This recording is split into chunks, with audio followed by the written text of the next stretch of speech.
We'll call to order the regular meeting of the Eastpointe City Council. It's Tuesday, August the 6th at 7 p.m. Please rise for the invocation given by Councilwoman Sarah Lucido. Remain standing for the Pledge of Allegiance.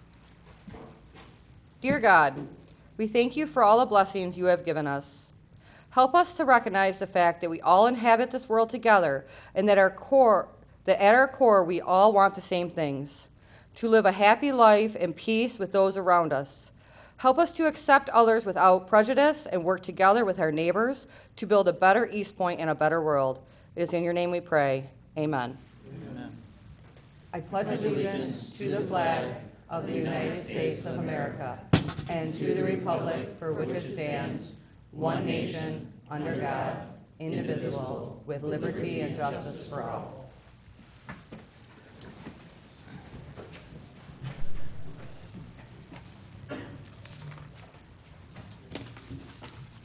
Please call the roll. Councilperson DeMonico. Here. Councilperson Lucido. Here. Councilperson Kleinfeld. Here. Councilperson Owens. Here. And Mayor Pixley. Here. I need a motion, please, to approve the agenda as is. So moved. Well, Or not to approve the agenda unless somebody wants to add something. I'm adding an item to the agenda for approval from council to do a yoga in the park event at Rain Park, August 17th, 2019, on a Saturday. So we'll add that as item O. Yes, ma'am.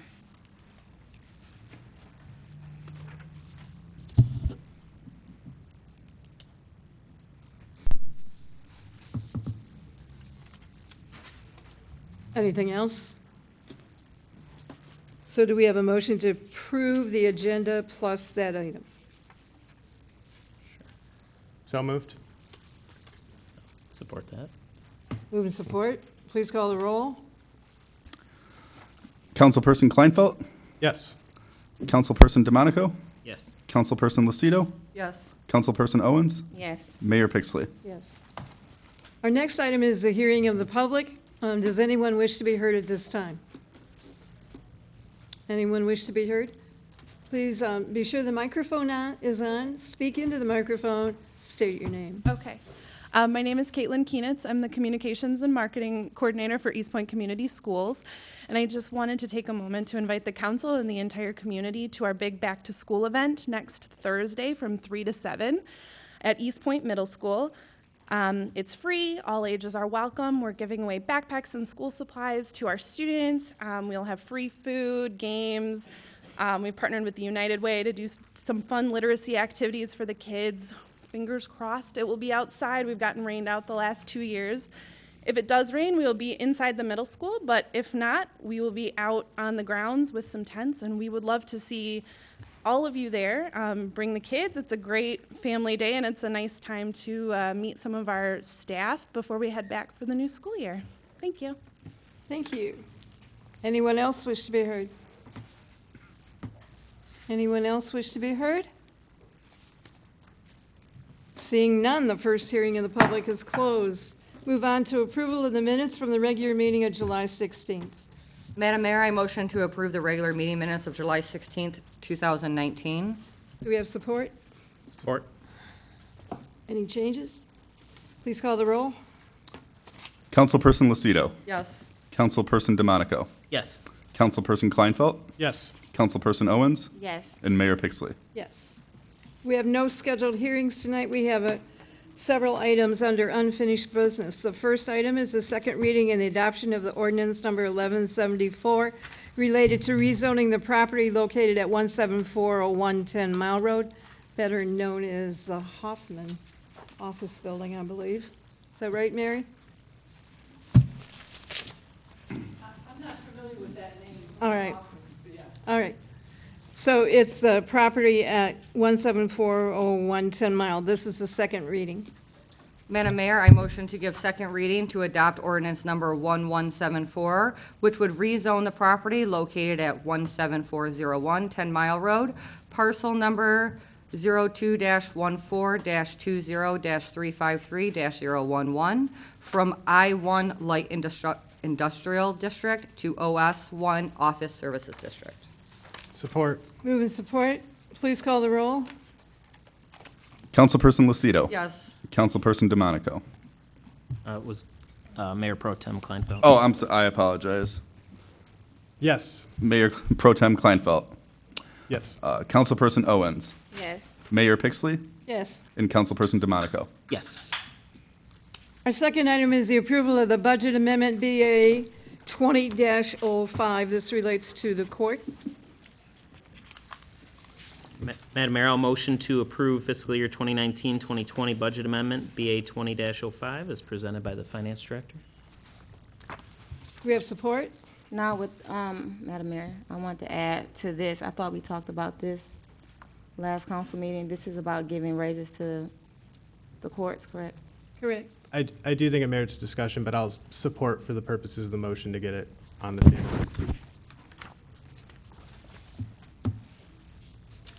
So wasn't that, then we already approved that the non-union workers will get a raise since they haven't got one in the last 5 years? We Correct. approved that, and we said we wasn't gonna do this. This was the last council meeting. How did it get back on the agenda? Well, last meeting, we tabled it and requested some more information from Mr. Blum, which he sent out. I think we requested the past 5 years, and he gave us 10.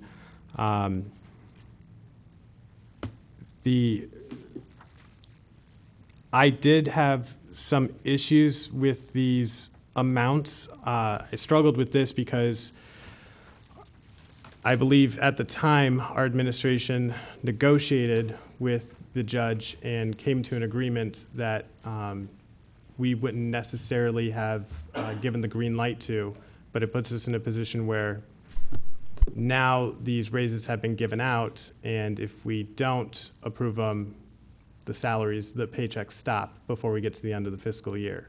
So it puts us in a difficult position. I'm not pleased about it. I think maybe after this, there needs to be some discussions on how these kind of requests will be processed and considered so that something like this doesn't happen again, where some sort of deal is struck when council wasn't necessarily involved in that decision. So what you were saying, just because the money's there that we have to spend it, because we put it in the budget? It was put into the budget. I Actually, believe that, the money's already being spent. The pay increases were granted as of July 1st by the previous city manager under the assumption that the budget amendment was going to be approved. And that's where you have been put into a bit of a bind. If this is not approved, the court doesn't have the budget to continue to pay that. We would have to bring their rate of pay back down to where it was, and actually they would technically owe us money for the increases they've had in the month of July. I think there were some problems with the budget development with the court, and the court and the judge really didn't see some of the initial budget decisions that had been made by the previous city manager. So there was some discussion. The council gave it back to the city manager, and Mr. Blum went over, spoke with the judge and with Karen, and developed a compromise that Yeah, was, as large as this is, it's actually been negotiated down from what the judge originally Correct. requested, and I don't see him budging any further voluntarily. I guess my concern is I feel like we've had the topic of this discussion since budget, and I thought we made it clear that this was a concern of ours. So even though the city manager did negotiate with the judge and gave him the go-ahead, I feel like the judge should have been aware, or at least administration in the court building should have been aware that ultimately it would have to come for council approval before it was granted. And so I do think that that step was still but overtaken. I think the assumption was that the city manager would bring it back to council for further approval, and instead it was put into the budget and set up. Am I correct? Well, the budget amendment was put through, but the pay increases were granted prior to the budget amendment being approved. That's where we have a problem. Right, we have not approved this budget amendment yet, so these were never put into these raises were not put into our budget yet. Yes. They were just granted. They weren't actually put into the budget yet, correct? Correct. They are ending up in paychecks, however, correct? They're in paychecks. Yeah, they're just not budgeted. But I don't think we have very much of a choice in this particular thing. I think next year, when the budget is developed, it has to be developed. It has to be a coordinated effort between the judge and the court administrator, or finance, and the city manager at that time, and come back to council for approval with the regular budget. Well, we have a new judge next year. I'm not going to be here next year, but We have a new judge next year, so, I mean, that's Not- all not right. For the next budget. Randy will be here.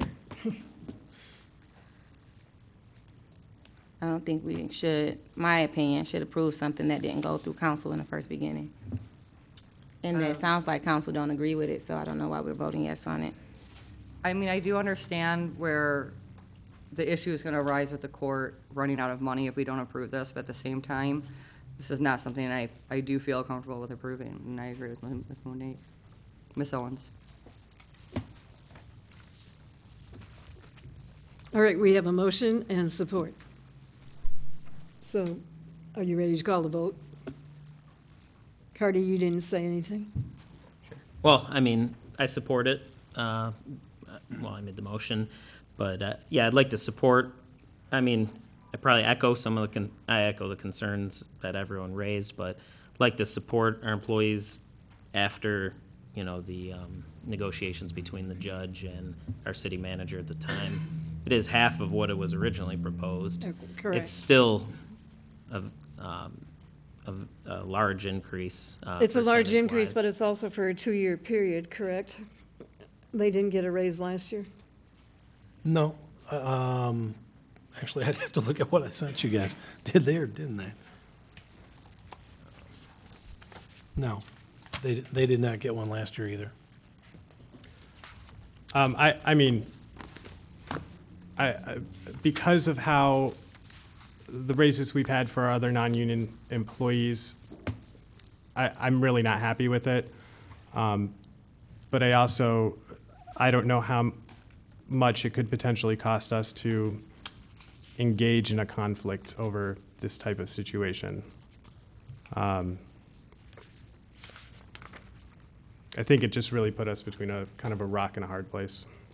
Totally agree. So are we ready to call a vote?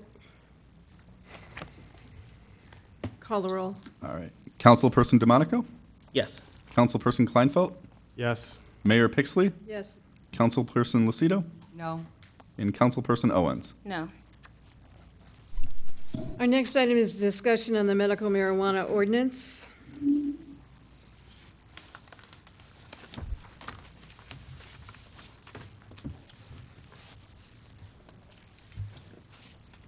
Who would like to start this? I can start. So I went out through the ordinance, and I know that there has been a lot of meetings with the planning commission, and also that I've attended because I'm the liaison, and they've discussed this a lot, and we also had a joint meeting with the planning commission. So going through the ordinance, there was a couple of things that I thought I had a little bit of a concern with because of decisions that we did make jointly, and they might be a little bit different in here, so I would like to make some of those corrections. First of all was under section 10-227.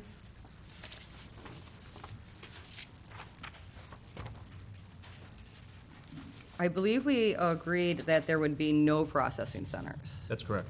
I've And- marked it as 0, and also for the safety compliance, which was, for some reason, checked as unlimited, the decision was limited to 2.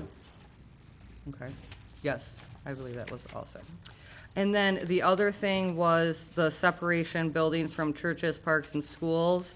You have in here 1,000 feet. Now, I know that when we had the joint meeting, it was discussed at a 500-foot buffer, which I think is completely fine, except for maybe keep the 1,000 feet just at schools, and the 500-foot from churches and parks.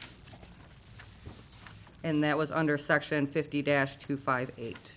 Did we discuss 1,000 for schools at the? I'm not sure if we discussed it at the joint meeting, but I know that was one of the recommendations planning made was 500 feet from churches, parks, and schools, which I do think is appropriate. 500 feet, I think, is enough buffer, but if council would feel more comfortable leaving the 1,000 feet at schools, I would think that would be, and just a 500 from churches and parks.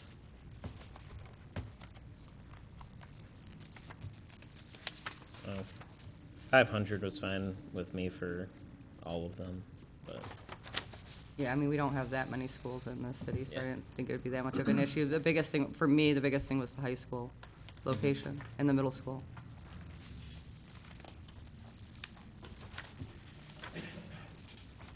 So is your intent then not to allow the planning commission to make those same decisions that you're talking about now? Well, these were decisions that the planning commission had made, and they had actually voted on, I believe. They were all voted on at a regular meeting. The joint meeting. At the joint meeting, and meeting? some of them were done at their regular meeting. So I just want to make sure that the planning commission's recommendations were put into this, because they did put a lot of work and time and effort into it, and so I want to respect the decisions that they made during those meetings, because there was many meetings that we had discussions on this.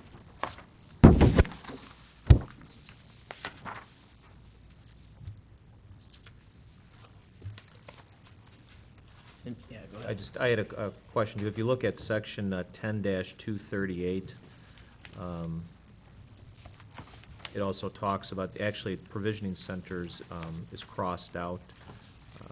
So I wanted an ability to clean up some of the language here, because there's a lot of lines through some of the language. For instance, like, with regard to processor facilities are included under 10-235, those are going to be removed. And then it talks about the distance requirements for the transporter facility, like the provisioning center, and also the safety compliance. So with regard to the numbers that are in there, it has 200 feet of public park, so that should actually be 500 feet, I believe. Yes. And I'm looking at section 10-237, 100 feet, instead of 150 feet, which is in the language, 100 feet of a residential zoning district, Correct. and then 1,000 feet from other facilities, instead of, it's just blank in the proposed ordinance. Oh, so you're talking about unstriking that portion? I just assumed that part was It's for removed. the second. Yeah, for some reason, it's removed altogether. I don't know why that was. Is that not covered under the last two pages? This section actually, this chapter actually would be inserted into the Code of Ordinances, whereas Chapter 50 actually is inserted into the zoning code. Right, so we need it in both places then? Yes. Oh, okay. So this doesn't really address people that are growing marijuana in their homes. And at the last mayor's conference, there was a lot of discussion about that you should really include that somewhere or another in your ordinance. It says, well, it addresses that these types of facilities shall not be included within residential areas. It's, let me find the section But- there. But caretakers are allowed to grow in their homes, and that seems to be a big issue throughout the state currently, with people that are growing it in their homes with the control of who's going to have it, the permission related to the owner versus the renter, odor control, as well as humidity and fire prevention. Yeah, that could be a completely separate ordinance that the council could draft. So I think that really needs to be done as well at the same time.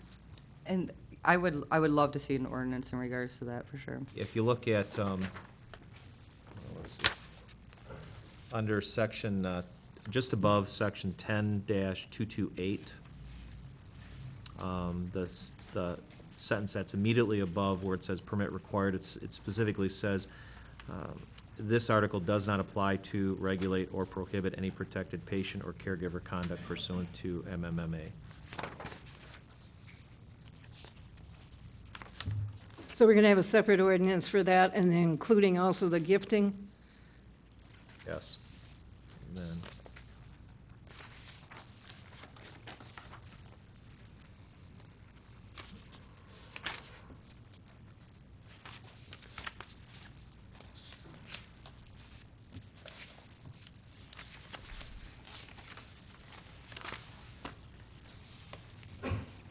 And I apologize if I missed it. I don't believe I saw that applicants would be required to be pre-qualified by the state. Was that in there? No, that was not in there either. It said they had to obtain a license after, but that was the other thing on my list, actually, yes. That the planning commission recommended is that they already have their license. And is there anything in here about the selection? Yes, I believe it says that they would be, I gotta find it. This was the other thing the experts on marijuana were talking about last week, is the selection of the people that would be given a license within the city. And they said that for absolutely no reason, you should never, ever choose anyone that would be drawn by lottery. That they said that that is just a lawsuit waiting to happen. And this is by committee. With Yes, reg- yeah, it does address the committee, did read in here, the committee. But how is the committee choosing out of all the applicants? It discusses that in section. What section? It's like 10-230, but it's a whole bunch of pages later. One, two, three, four, 5. 10-230, yeah. It's got A at the top of the page and determining whether it's page, I numbered all mine. Talks about page the 12. documentation that shall be provided. And then also the general operation requirements, Madam Mayor, with regard to any pre-approval, that language could be inserted under 10-231, above what now is subparagraph A.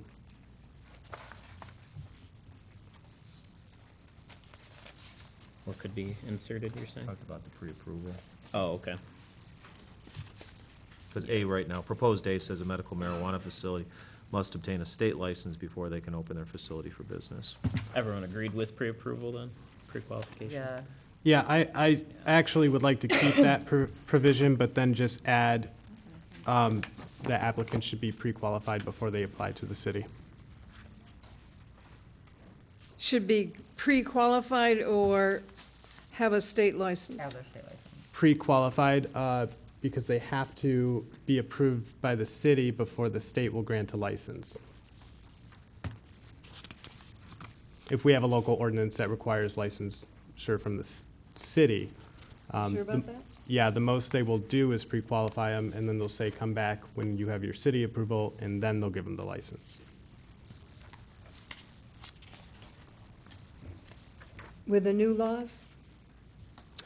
Well, this is under the, Medical marijuana, not the recreational. Yeah, I understand that.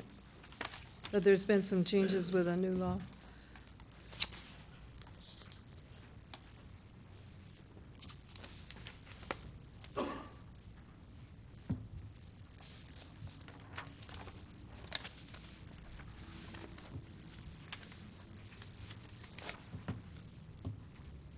Anything else? I think we should specify, I think it should be obvious, but maybe not, that the special land use and site plan would be after the committee picks their, picks the best applicants. All right. I'd assume that's what we were, so we're not gonna have every applicant apply for special land use or site plan, right? That makes no sense, I'd assume. Right, yeah, no, that makes sense. You don't want them to spend the money on that if they're not approved to Yeah. open in the city. No, I understand that. Yeah, I'm fine with putting that in there. And then I think we'd need to then have a initial time period where people can put in applications, 60 or 90 days or something like that. And then that's when they'd pick applicants, if there's enough for the different types of licenses. If not, then I guess the committee, as it says in here, would just look at them as they come in. Yeah, it said they would have 90 days. Yeah. To deny the permit application. So, but I figured then there should be a time period, because otherwise it's just like the first come, first serve thing. So what you're saying is every time we have a place like available or a spot available to open a facility, like post it for so long so everyone can get their applications in? No, I'm just saying, just right when we first approve this whole ordinance. So. But I think we need to go, I'm sorry. Oh, no. I think we maybe need to, if we're gonna put it in there that way, we need to look into the future also, because if someone were to lose their license in the city for some reason and we have one open up, Oh, I see. you know what I'm saying, then I think we need to follow that same process for when we refilled Right. that position also, instead of Right. it just being like hearsay through the grapevine of whether it's Okay. open, you know? Yeah, that's a good point. I wouldn't be opposed to that, something along the lines of the committee will not consider applications until 90 days after the passage of this ordinance. Okay. Makes sense. This question is for Rich. Being on the council, is there any way of any other city that made it to where certain people can have first rights to having a medical marijuana in the city? Like, for instance, residents who live in the city or business owners that already have businesses in the city of Eastpointe can get first rights or anything like that? I'm not aware of cities granting that type of preference to either residents or businesses that are already conducting business within a city limits. I guess I said that because I feel like a lot of these businesses that are coming to Eastpointe don't live in Eastpointe, nowhere near Eastpointe, and the people that live in Eastpointe, I feel like it would be of value to them to invest in their own city. And also the business owners who've been investing in the city of Eastpointe for numerous amount of years to be given first rights to be investors. So is that something someone has done before? I'm not aware of any cities doing that. I guess my only concern with that is I wouldn't mind giving maybe a little bit more weight there. That would be up to the committee, in my opinion, to decide. But my biggest concern is I think that the most qualified people should be opening these businesses in the city. Because it is kind of a little bit different style of a business, and I would want to make sure that we have the best quality ones. And then that's my opinion in the city. Well, if they have invested, if they have businesses in the city for over 20 years or more, I think they probably be qualified enough to run another business in Eastpointe. Oh, they won't have the money that's coming out of the cartels. All right. Anything else?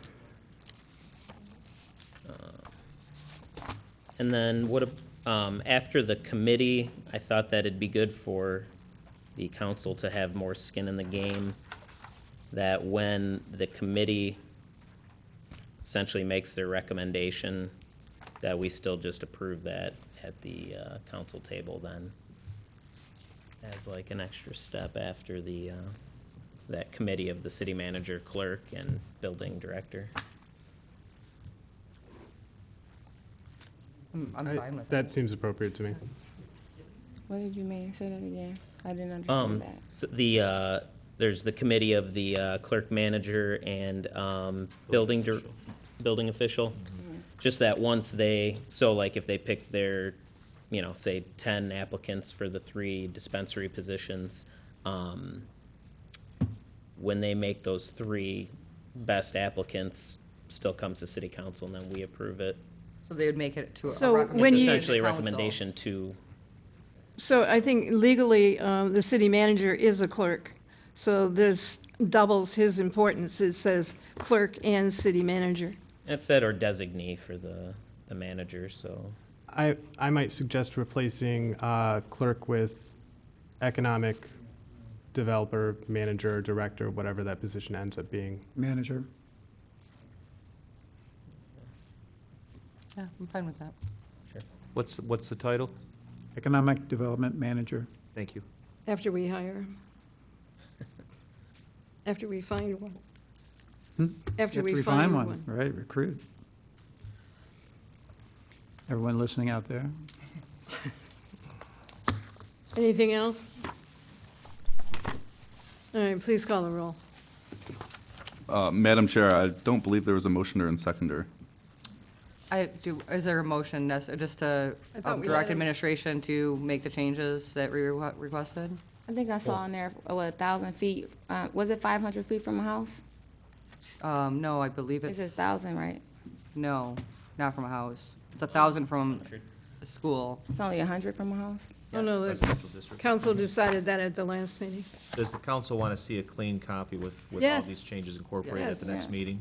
Yes. Sounds good. I think, well, the only other, well, I guess we still could do it at next meeting, but we need to set then a public hearing at the planning commission, I guess was the one other order of business.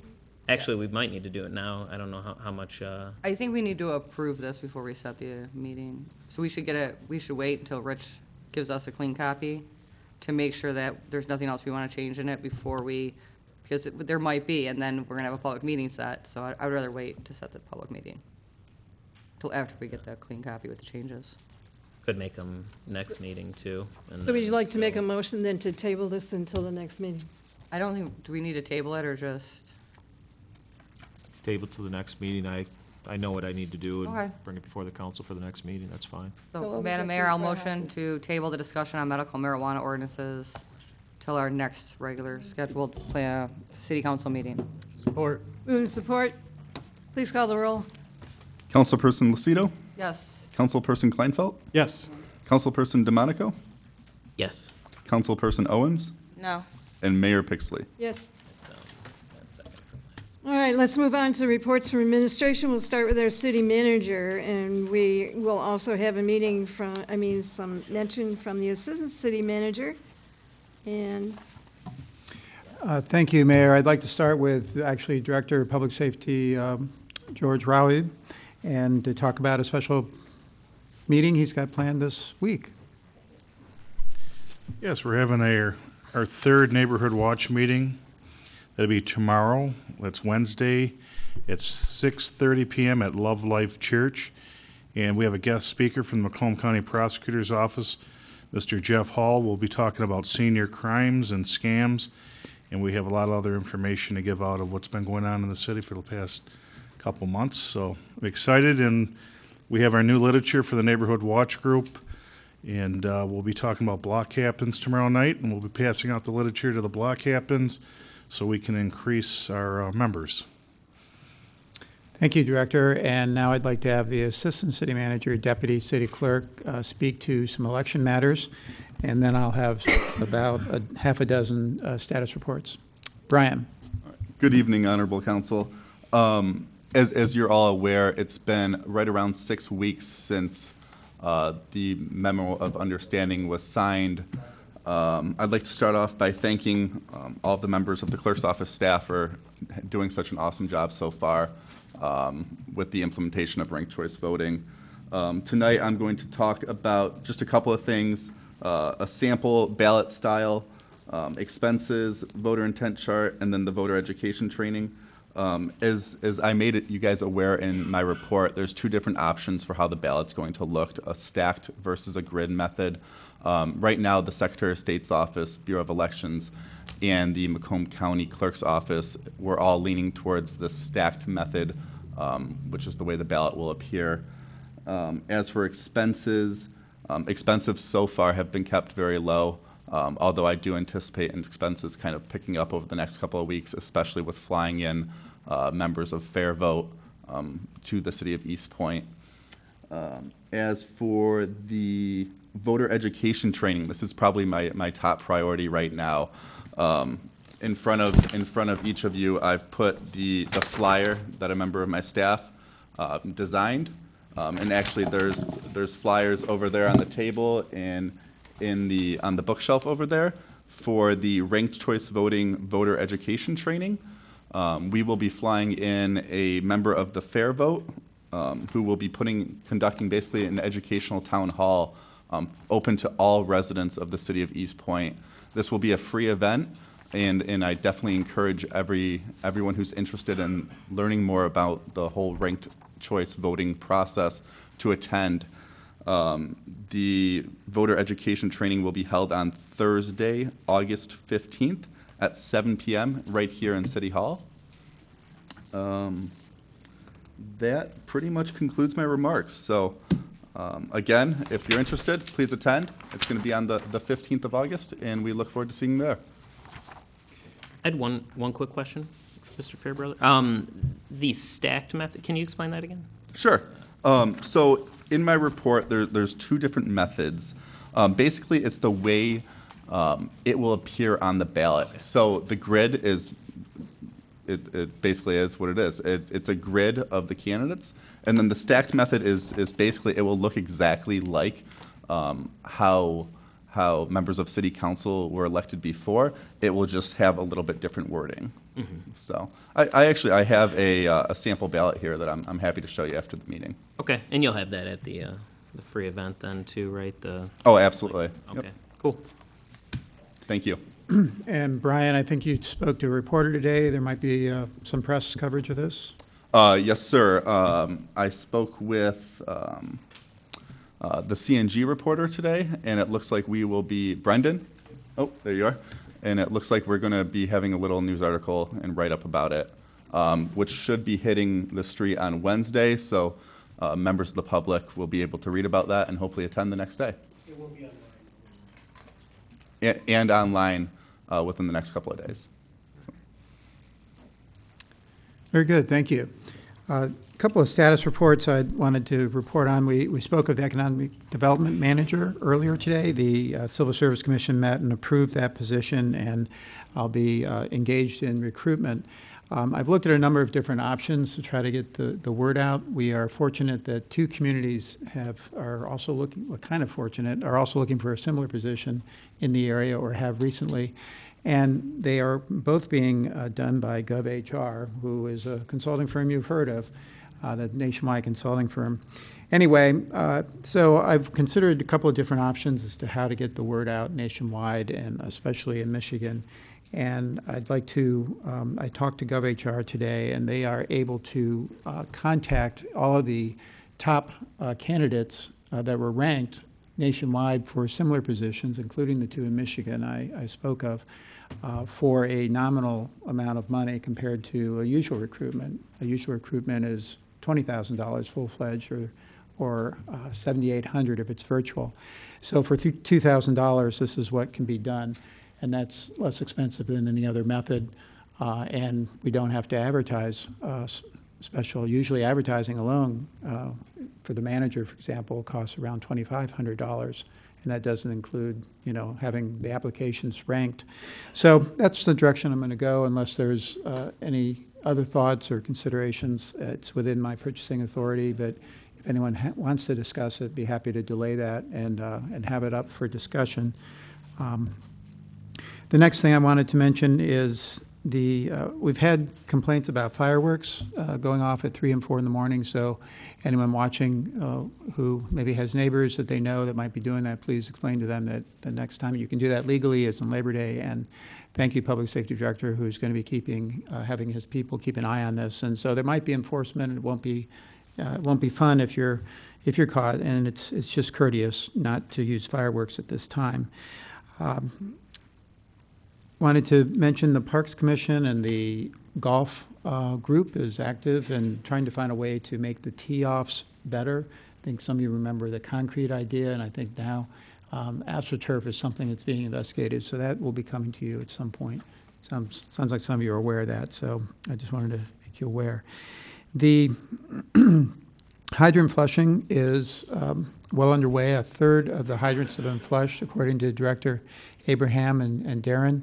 This is the first time in 18 years that it's happened. I'm very happy to say that we've had very few complaints. So it's being done in a way that is really working well, and that's to everyone's credit. And if anyone experiences some cloudy water, run the cold water for 5 minutes. That should clear it up, and you should have no problem after that. The sediment has been treated. It's just a byproduct of 18 years of being on the line. It's not harmful, but obviously it's not sightly, so you can just run the cold water. Also, the Public Safety Director produces a regular report and status report, and I wanted you to know that, you just mentioned one of the things I wanted to cover. They're engaged in a fire marshal training program, assessment tests. It's going well, and are also looking at some more grant opportunities. And we now have the final firefighter that's been promoted. So there's a total of 7 per shift now, which has been a goal. Long Mondays is also successful. Going back to Public Works, 70 residents came the last time, so we're grateful for the effort that's gone into that. And I think one more item.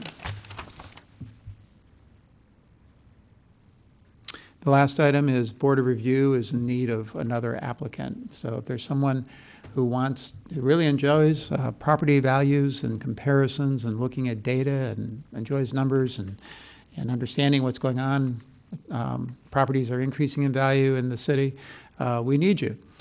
Please let us know if you're interested in being on that board. Thank you. Thank you. Any questions? Well, let's move on to our Finance Director, Mr. Blum. Yes, Madam Mayor and Council. First of all, my Deputy Finance Director, round 2, started yesterday. Trying to get him up to speed with login IDs and all the other fun stuff, but he is here and we'll get him going and hopefully allow an opportunity to get some stuff off my desk and focus on a few other things that should be focused on. I was contacted by the director of the Sanitary District and Disposal Authority about assisting in their year-end process. The city of Warren, their deputy controller had been doing it, but he was promoted to controller and doesn't have time, so I will be contacting him tomorrow. We didn't catch up, but just so you're aware that we might be assisting them. And the other thing is, I'm not sure if anybody saw, but the lawsuit against the state of Michigan over the revenue sharing, the Michigan Court of Appeals did come out with a ruling. They ruled in favor of the cities on 1 of 3 items. The other 2 they ruled against. However, one of them may be taken up to the Supreme Court based on a Supreme Court ruling that came out 2 days prior to the appeals court ruling that was not taken into account by the appeals court. But at least we won on 1 point. Not sure what that will mean in the long run, but the lawsuit was not in vain. So, and that's all I have. Anyone have questions? All right, let's move on to Rich. Thank you, Madam Mayor. Mr. members of Albright. Council. City Administration has requested scheduling of dangerous building hearings, and so my office has scheduled 12 dangerous building hearings for August 19th, beginning at 1 p.m. here at City Hall. The notices have already gone out to the individual property owners as well as any interested parties who have interest in those properties. And we have also recorded notices with the Register of Deeds related to each of those properties.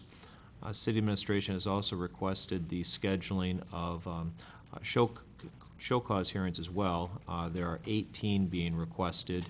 I would recommend that those be conducted either in 2 separate meetings or on a night when there isn't a council meeting, because that could, I think it would take longer than an hour to get through 18 if the council wanted to do all 18 on one night. So the council could either schedule them for the next council meeting as one batch and then the next council meeting as a second batch, or just schedule a special meeting to do all of them at one time. So however the council wishes to proceed, and I can get the notices out. Either is fine with me. Either is fine with me. I do half and half. Half and half? Yeah, I do half and half. Yeah, So just divide them in half? yeah. Okay, so we'll do, so schedule 9 for August 20th? Okay, I will get those notices out. And I also circulated the transcript from the hearing on the joint motion to approve the consent judgment related to the Department of Justice case. So you have a copy of that. The city may want to post a copy of that online so members of the public can also read what was said. The judge had some very complimentary statements on behalf of both the city and the parties in this case, so the council has that for review. And I also circulated the letter from the Attorney General's office dated July 29th approving the proposed language for the charter amendment.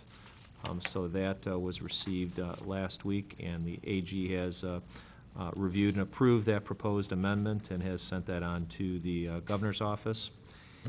And council's also in receipt of my monthly status report. I'm happy to answer any questions that the council may have related to that. Anyone have any questions? All right, thank you. Thank you, sir.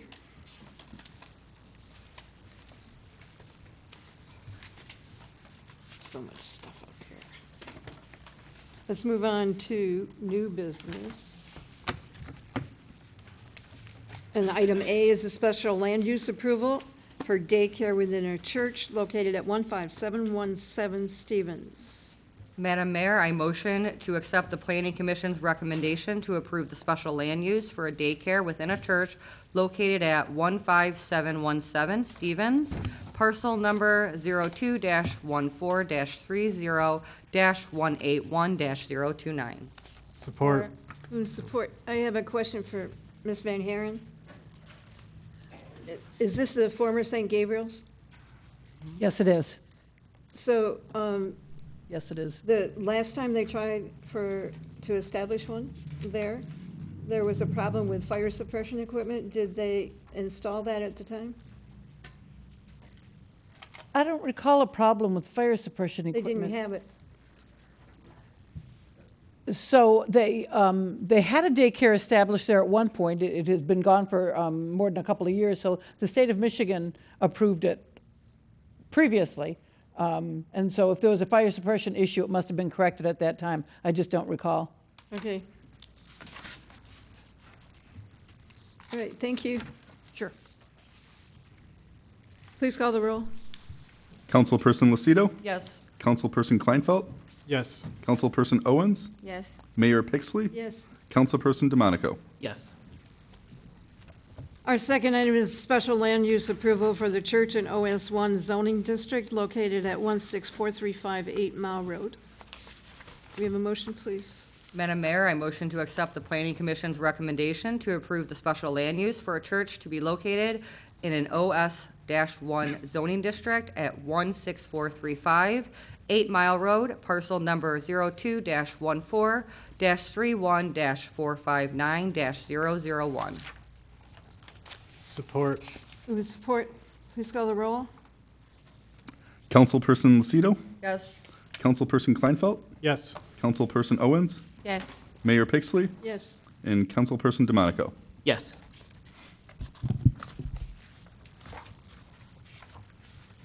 Our next item is item C, the authorization for contract amendment with AEW for the Donald Street Water Main Reconstruction Project, and this alludes to the lead water service lines.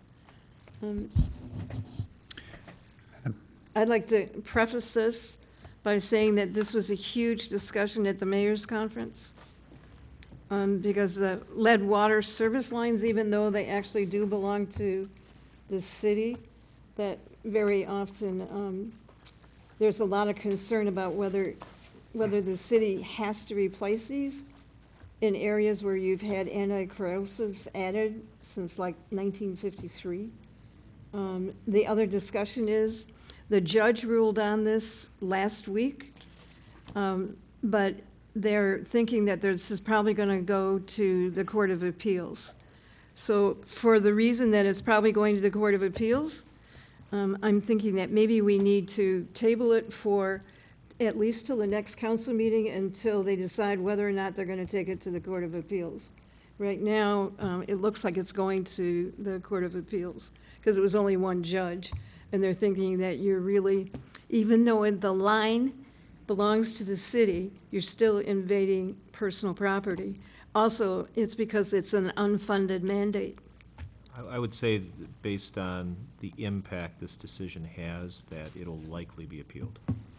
So I'm thinking that, it's not going to be, we're not doing the construction. I talked to Mr. Pangoria ahead of time, and he didn't feel that delaying it just a short time would make a difference, but I think that we should wait until it goes to the Court of Appeals. They're thinking that it's going to go soon rather than be delayed. If an appeal is filed, a decision could take anywhere from 1.5 to 2 years, unless one of the parties files some type of a motion for immediate consideration.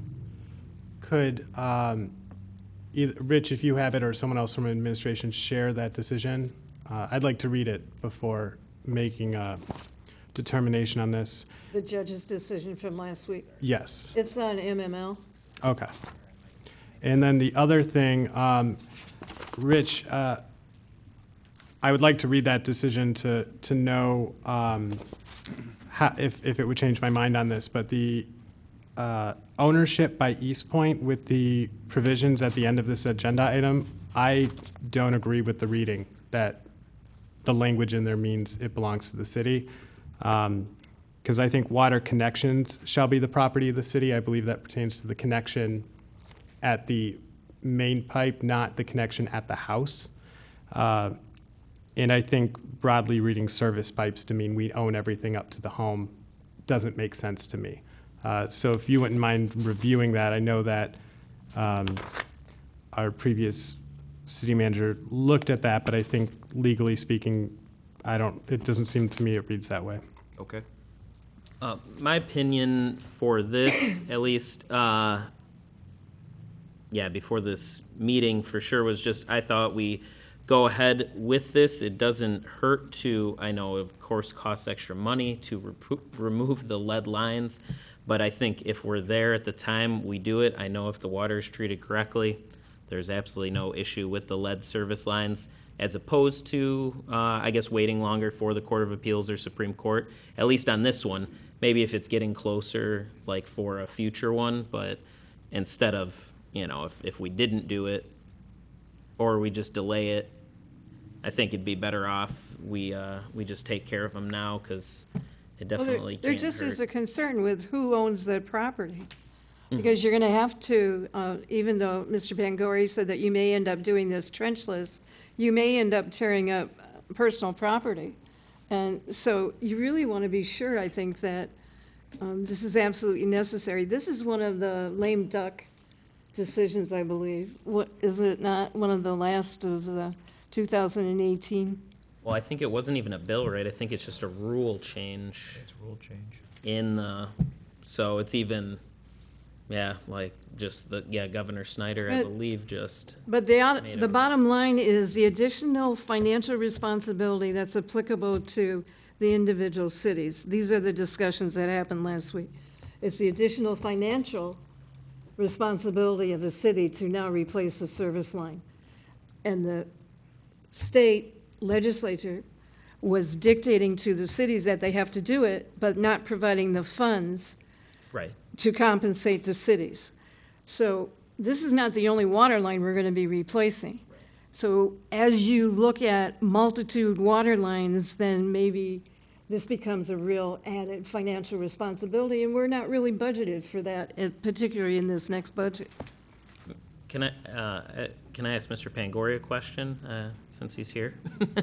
Have we, and I think you know the answer, I don't think this will be too hard of one, in previous projects, have we replaced lead service lines while we were doing a project? We have, but only up to the property line, Okay, so not not all the way to the home. meter, which is what the current rule states. Okay, The current rules also require you to have a preliminary count of how many lead service lines you believe you have within the city by the end of this calendar year, and then begin replacing them at a rate of 5% per year for the next 20 years.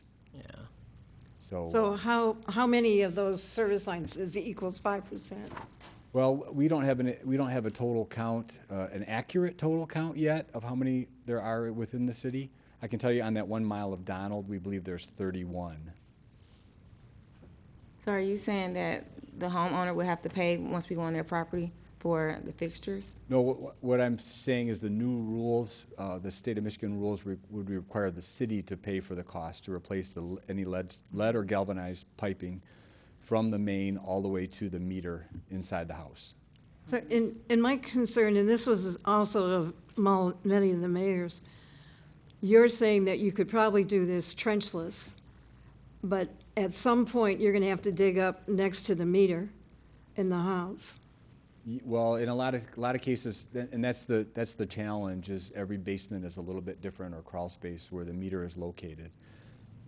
So each individual property owner's property is going to be a little bit unique. Most of them are in the basement, so there's been a lot of development of processes to achieve this. Because of the City of Flint situation, there's been a number of them done there. And a lot of that work is being done without excavating, except there'll be an excavation at the property line. And then, obviously, you'd have to access the basement and put a hole through the wall and bore in a new water service through that hole. Let's just say that if you had to replace all the service lines on Johnson in your recent reconstruction of Johnson, how many service lines would you have had to replace?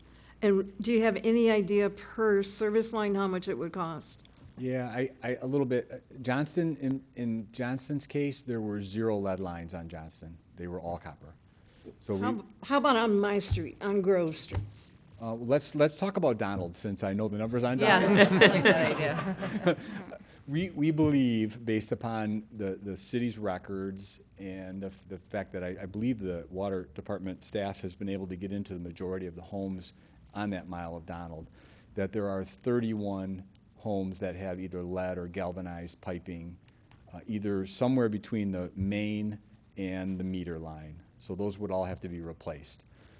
On a normal project, we would replace that lead or galvanized line to the property line or to the shut-off box at the sidewalk.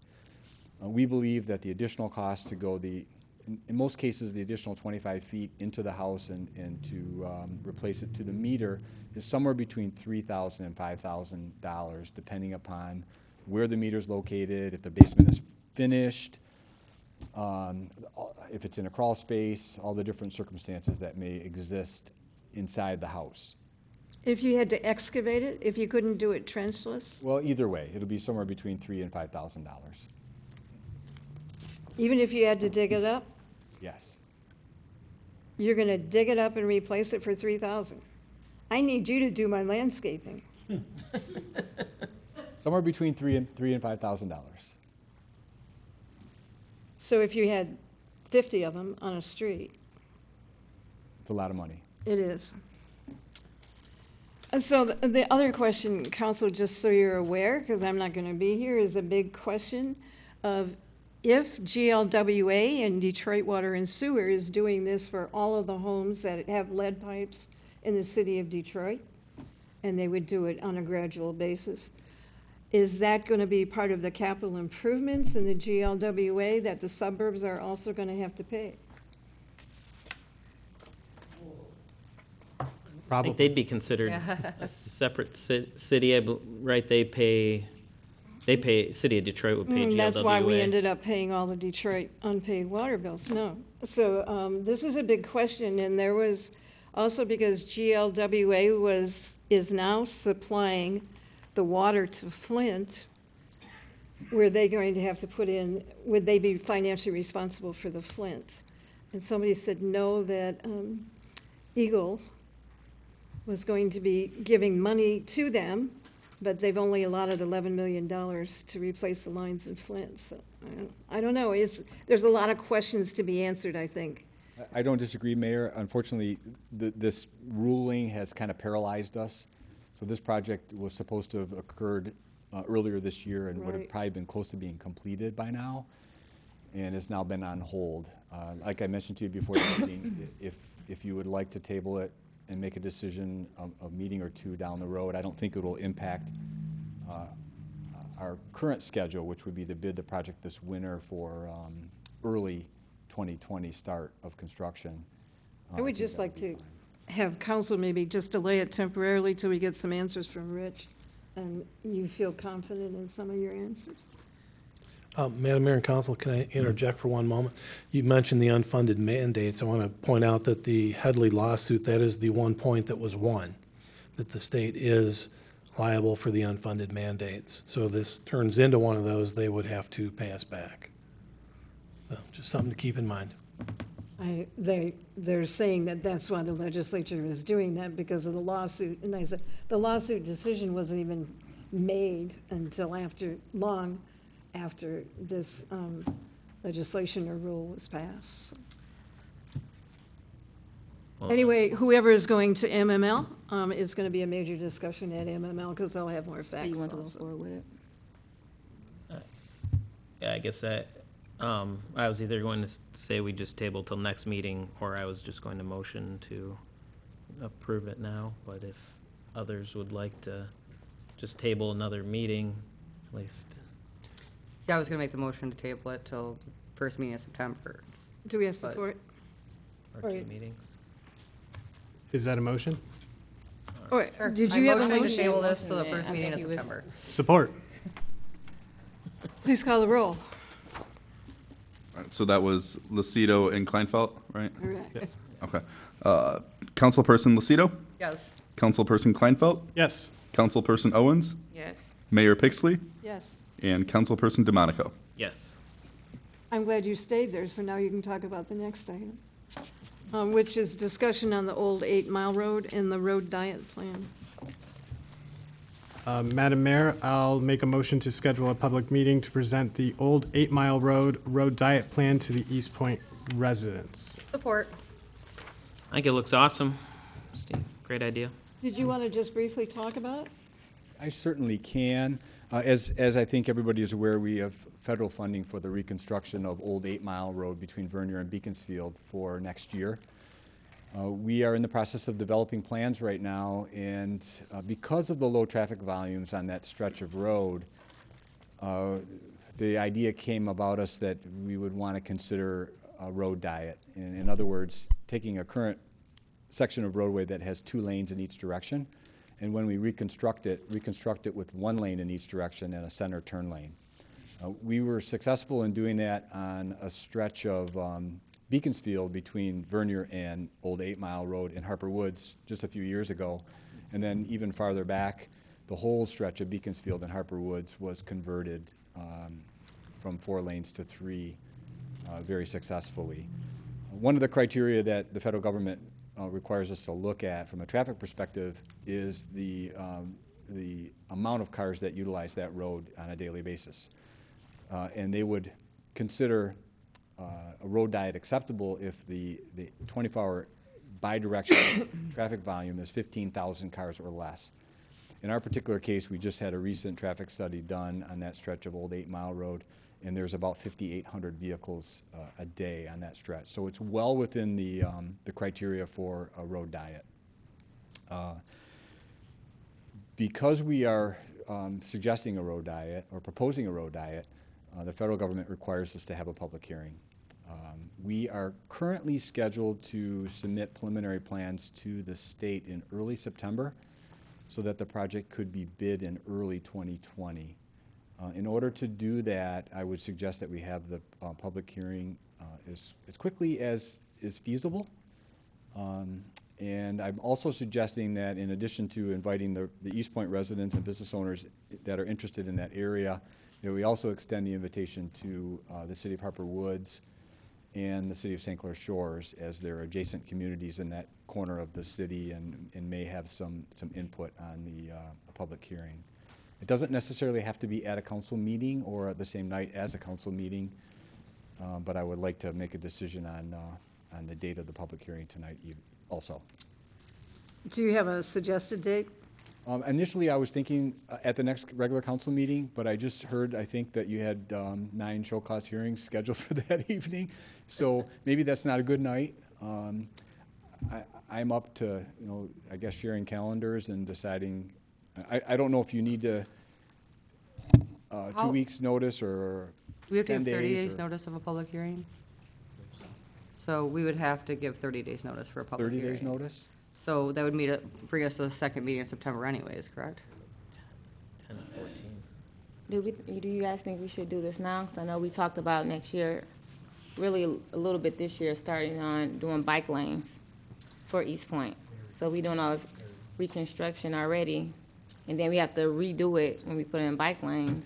I doesn't make don't think this, I agree, I want to do bike lanes, but I don't think this old 8 Mile stretch that they're redoing would be an appropriate place for bike lanes only because it goes right into 8 Mile. And so we don't own that road. We don't own 8 Mile to put, Okay. you know what I'm saying? I mean, there's other roads I definitely would be interested in, so I don't think we need to necessarily wait for that. Madam Mayor, Steve, I'm not sure if this public hearing is the same as like an ordinance public hearing. It's just So an it doesn't opportunity. require 30 days? I don't believe it would. I'm not sure what the rules are from the city council's perspective, but it's an opportunity for the public to provide input. And I'm not sure, the federal government doesn't indicate how much notice we need to give. That would be something that we would need to decide. How about sometime during the first week of September? Well, I was going to maybe even just propose it be the next meeting, and if we do find out that's not enough time, then just do it on the meeting after. Does that make enough sense? I'm sure 2 meetings from now would be enough time. Rich may know now, in a And second.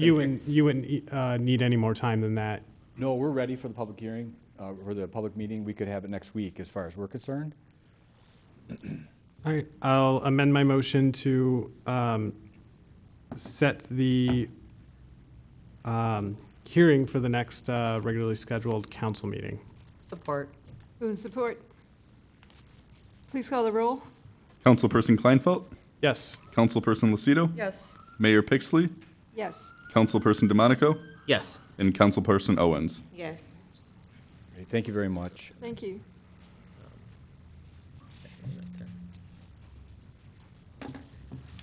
Item E is authorization to approve a change order and pay the contractor for miscellaneous street repair. Mr. Madam Mayor, I motion to authorize the change order and payment to Italia Construction, INC, for miscellaneous street repairs performed in the fiscal year 19 in the amount of $687,912.45. Support. Move and support. Further discussion? Please call the roll. I did have it. Councilperson Lucido, Hey, give me 1 second. Oh, Sorry. I They probably didn't hear apologize. me. I know on this one, the guy didn't finish the work till later on. So he finished it late. Joe's, Mr., Yeah, I will say, you want to talk about this? right, I'll just see if I can answer this. He finished it as per past practices, which did not take into consideration the fact the contract technically had an end date. So this is something that Randy Blum can speak to, has been the way that the Eastpointe has operated in the last decade in several cases, if not more. This is not the way that it should operate in the future. So I think at the next meeting or the meeting after, you'll hear from Director Abraham about what he's recommending for the next miscellaneous concrete repair contract. Thank you. So, call the roll. Councilperson Lucido, Yes. Councilperson Kleinfeld, Yes. Councilperson DeMonico, Yes. Councilperson Owens, Yes. and Mayor Pixley. Yes. The next item is the approval of a contract with Goodyear Tire and Rubber Company for tires, tubes, and all related installation care. Did you want to address this, or did you want Mr. Abraham? I'll just say that Mr. Abraham has researched and worked with our purchasing director, Mr. Fairbrother, on a blanket purchase order concept for tires, which would produce a savings of roughly, I think it was 40 to 60%, something like that. It's in his report.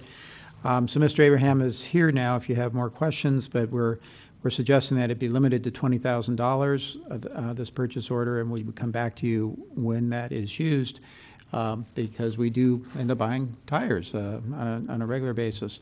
But in the meantime, this is, I think you can view it as an opportunity to see how the My Deal project works, especially in relation to tires. The My Deal project, of course, is a huge statewide bid. They're offering $2.5 million of tires to whoever wants to be part of this bid, and it is the lowest bid for tires anywhere available within the state of Michigan. Mr. Abraham, is there anything you'd like to add?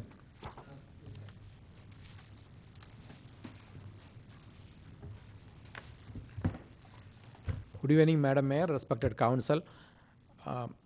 Now, the practice that we are following now is as and when we need a tire for any of our equipment or vehicles, we run into a store and then buy that at a government price. I happen to get some information from Mr. Fairbrother regarding a MyDeal contract. MyDeal is a contract awarded by DTMB, Department of Technology Management and Budget, a department of the state of Michigan. They awarded a statewide contract to Goodyear Tire Company. So I happened to look at the price and then compared with what we have been paying, I found that we were paying anywhere from 30 to 50% more. So this is a contract, this is extendable to all municipalities in the state of Michigan. So I said, why not? So we are trying to get a contract. I met with the local dealers who are part of this contract with the Goodyear Tire Company, and that is Bell Tire and Tread Rock. So they are more than happy to work with us to get this contract. So this is a win-win situation. We have nothing to lose. As of now, we are paying 30 to 50% more. By entering into this contract or executing this contract, we can buy tires much cheaper and then save probably $5,000, $10,000 a year. And then this $20,000 is a blanket PO, and then only if we buy a tire, we have to pay. Otherwise, just because we are having a blanket PO doesn't mean that we are going to encumber that much amount of money and then we are going to pay someone the $20,000. Only if we buy tires, we have to pay, and then this is a mechanism to buy tires under this contract, under this MyDeal contract for our use. So it is a win-win situation for us. I think you answered one of my questions, Mr. Abraham, and the other one was just, so I fully believe that these are still going to be cheaper than what we're spending now, but I think those percent discounts, it says, are from the manufacturer's price list, probably not what we're paying, right? If you say the government, there's a government rate Yeah, that's at certain places. Good question, sir. Goodyear Tire is offering a rebate to the dealers, actually. Actually, the government price that we are paying now is much more higher than the MyDeal price, as I said previously. Mm-hmm. So how it works means that dealers are getting compensated by Goodyear Tire Company. The dealers are getting some sort of a rebate from Goodyear Tire Company because Goodyear is gaining because it is a huge contract for them. So they are gaining and the dealers are not losing by giving us the MyDeal price because they are being compensated by Goodyear. Okay. Okay. Thank you. I just wondered, Director Rua, we have the enterprise contract for maintenance on the police cars. Does that Yes. include tires? That, I do not believe that includes tires. I think it's just basic oil changes And maintenance? and just standard maintenance, not tires. Okay. That would cost about $400 or $500 a pop. Thank you. Madam Mayor, I motion to approve the 3-year contract with 1 2-year renewal option through the State of Michigan MyDeal Purchasing Cooperative in the amount of $20,000 per year. Support. Please call the roll. Councilperson Lucido? Yes. Councilperson Owens? Yes. Councilperson Kleinfeld? Yes. Mayor Pixley? Yes. And Councilperson DeMonico? Yes. Our next item, you can just stay right there, is the amendment to the tree removal contract. Could we have a motion, please? I have one question while you're up there really quick. I'm just kind of concerned about why we're spending why did the amount of trees we're cutting down increase so much more than we expected? It did not increase, ma'am. The tree removal and tree trimming is nothing we can predict. Let's say there is a storm and then so many trees are leaning towards the building or leaning towards the street, and then if it is a dead tree, we have no choice than to cut that tree. And then last year, we spent $49,900 something out of the contract amount of $51,000. So all what we are trying to do, ma'am, is we have $97,500 budgeted in current year. So we have so many trees in a dangerous situation, especially, for example, the Johnston Street, when we reconstructed that street and then replaced the sidewalk, we had to cut the roots for some of the trees. We have several situations like that, that as and when we replace the sidewalk, we had to cut the roots. So some of those trees are in a precarious situation. And then God forbid, if there is something happens, a storm or something, then we are left with no solution to remove those trees or to trim those trees. So I thought, since we have a budget of 97,500, why not to increase the contract amount again? Only if a need arises, we will use that, otherwise we will not. And then I have instituted a proper control mechanism to make sure that only those trees that we consider in a dangerous situation are being removed or are being assigned to the contractor, and then thus far only. Okay. I have a question. Does this contractor also plant trees? Because I'd like to make a suggestion. If they do, I guess let me just say my recommendation here is that, so like you said, we've spent 40-something or 50-something thousand this past year, and we didn't hit what we budgeted. If we remove, say, 10 trees in a year, I'd like to recommend we plant 20, like plant 2 for every one that's removed. If we do, say there is a bad storm one year, maybe we skip a year, but that'd be my proposal to council, because I know for sure when we're doing these new streets, a lot of people are missing the trees that had to be taken down, like you said, because of roots or maybe a dead tree or something like that. To answer your question, Councilman, this contract does not cover tree planting though. Again, going back to the Johnston Street, we removed so many trees there, as some of the residents have requested a tree to be planted. Mr. Marucci is working on that one to plant the trees wherever we cut those trees, or those citizens who requested a tree, we are planning to plant the trees in front of those places. So that is something that I have to look at. There are some foundations who offer trees at no cost. Right.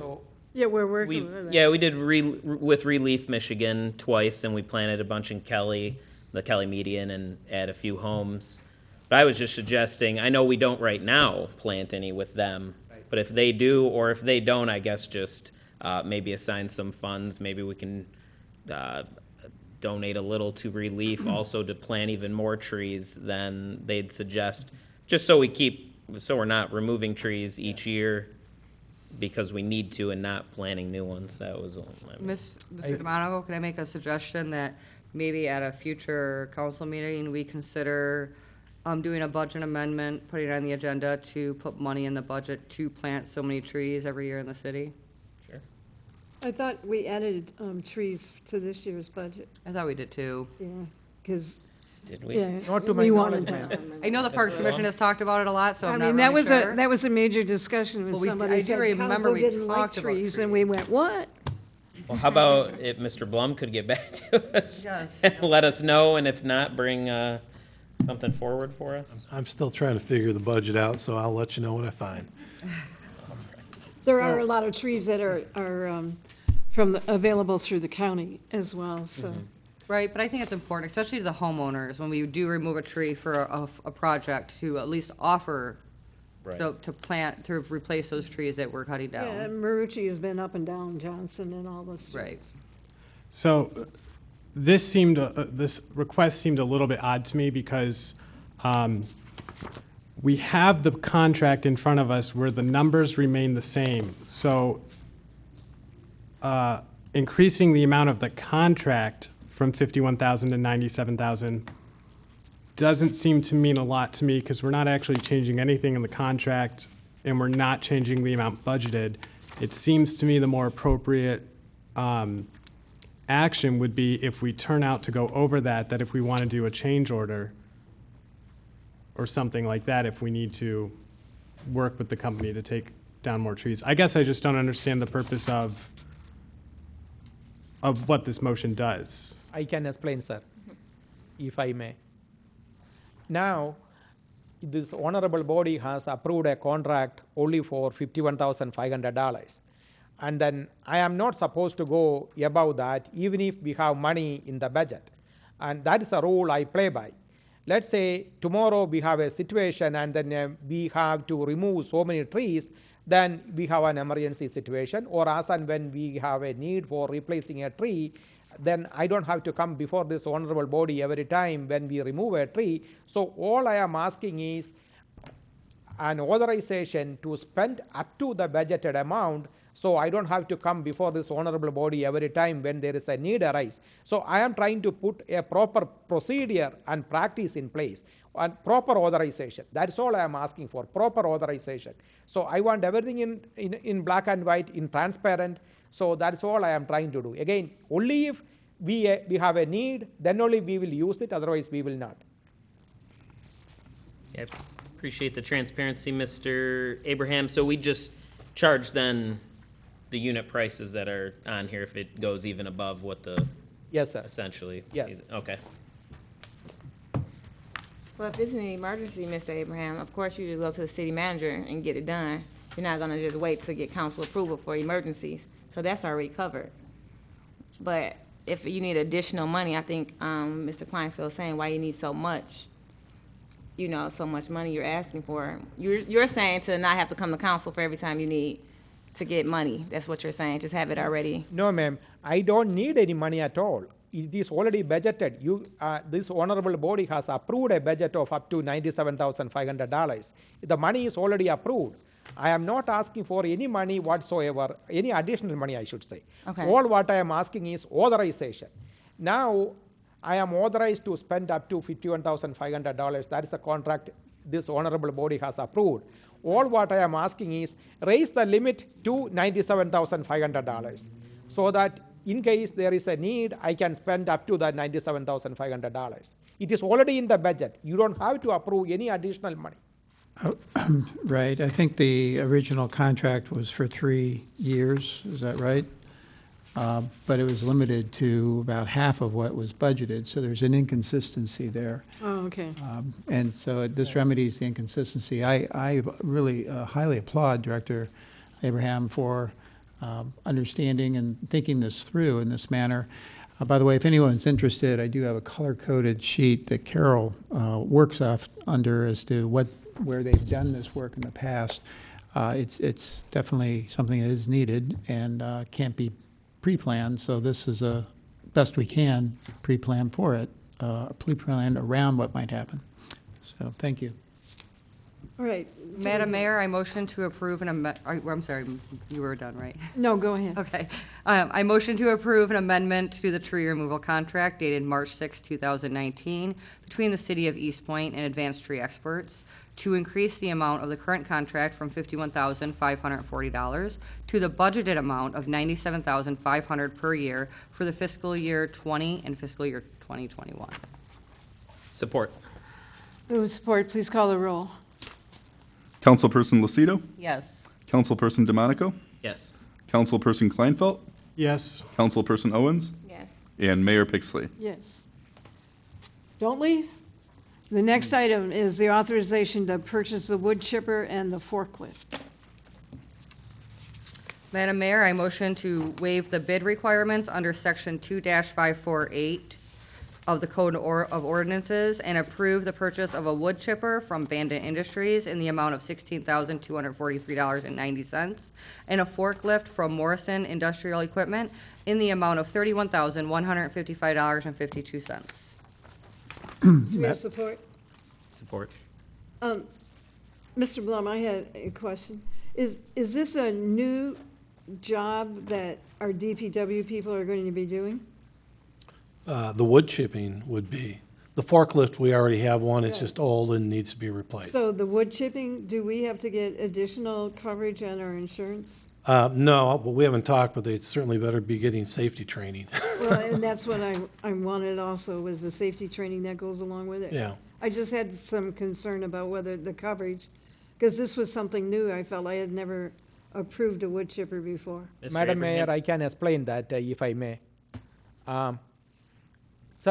There are several instances, several days a week that a tree branch fell down, and then we have to send someone to pick some of the tree branches. And then usually it is operated by a part-time employee, and then they drive a pickup truck.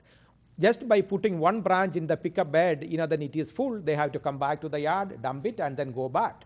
So by having a wood chipper, they can chip or shred that tree branch, and that means instead of coming back and forth 3 times or 5 times, they can then and there run it through the wood chipper. It will grind it, it will reduce it to probably 1/20, 1:20 I mean, and then it will save money, and then it is a much more economical thing. We are not planning to use this wood chipper for grinding huge trees or anything like that. No, we have no plans to do that one. This is only for tree branches, and then sometimes we trim tree branches when it is obscuring a stop sign or a street name sign, or hanging over to the sidewalk, a city tree hanging over to the sidewalk. We sometimes trim those branches, and then wood chipper will help us a lot, and then it will save us money tremendously. I just have concerns about safety. Yeah. This is unrelated to Advanced Tree, correct? Because they Yes, do sir, their yes. own Yeah, thing? totally. This is an equipment, yes, sir. Yeah. And the high-low is 1977 model. It is older than some of the council members, but it is 1977 model. So it is not functioning well. It is a gas-powered equipment, and then we are not supposed to use a gas-powered equipment within a building. So the one we are trying to buy is a propane-operated equipment. So it will help us. Madam Mayor. Sir. You can tell that Director Abraham does his homework. Thank you. I will say that this is the only community I've served that has not had a wood chipper, so I think it is a vital piece of your equipment protocols. And the waiver of competitive bidding, just for those listening, is because this is, once again, a My Deal cost-reduced way of purchasing it through the bulk State of Michigan purchasing program called My Deal. Thank you. Okay, we have a motion and support. Please call the roll.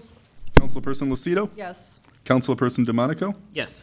Councilperson Owens? Yes. Mayor Pixley? Yes. And Councilperson Kleinfeld? Yes. Thank you, sir.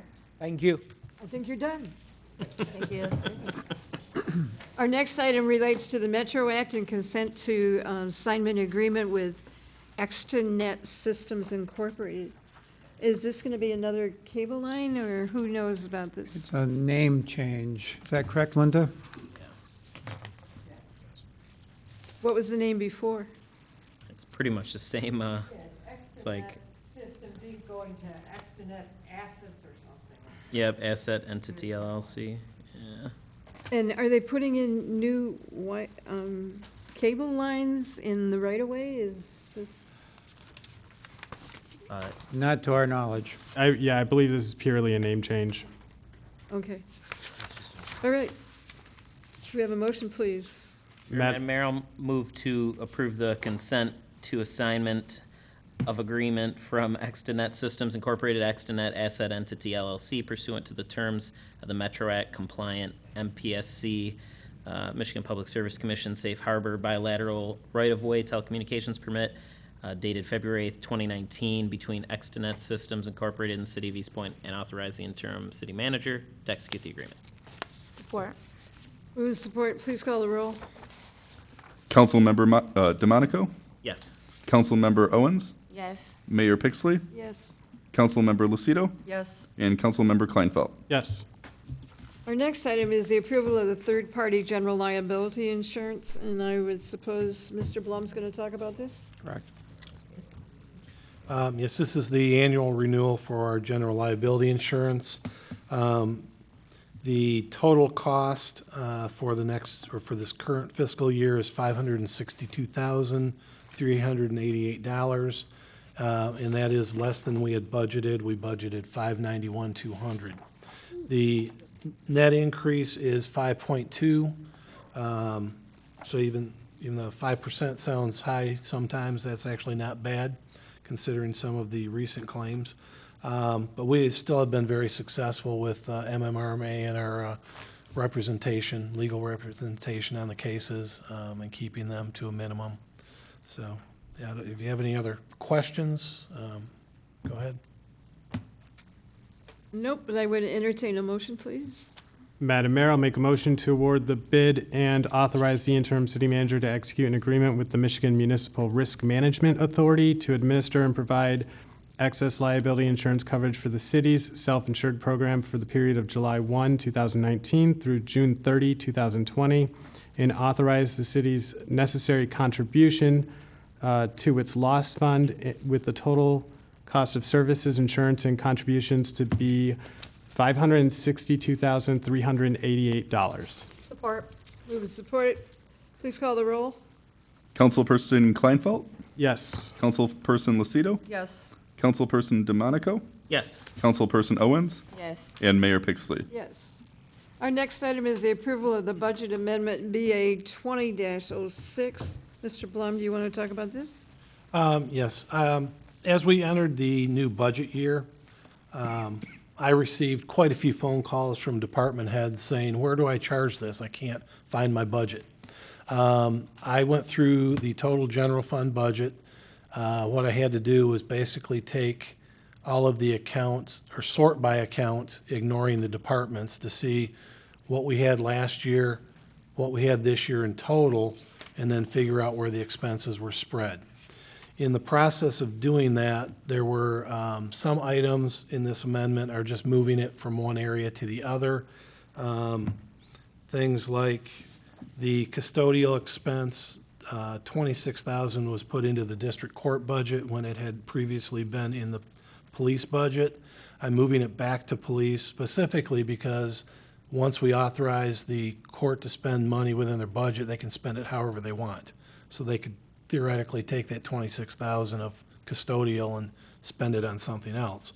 Then there were some other odd ones that I ran into where there was $12,000 of the audit expense had been put into police, and audit's always been in finance. There was no reason for the police budget to have something like that.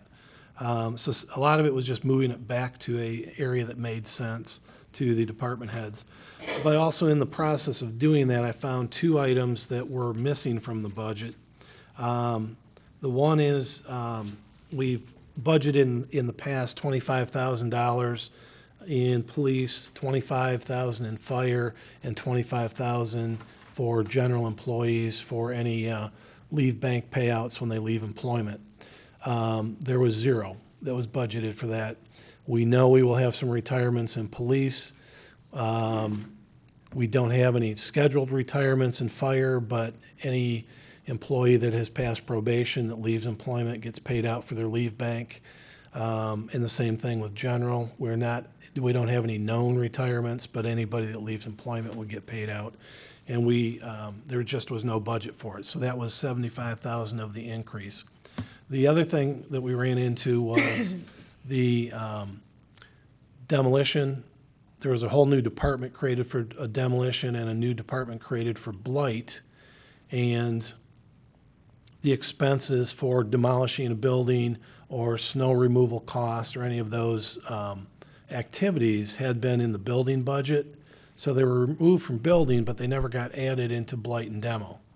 Now the revenue is in the budget for billing for activities, but there was no budget to actually pay the vendors for doing the various activities.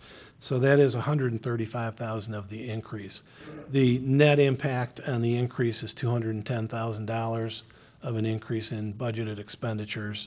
And like I said, a lot of the rest is just moving it from one department to the other.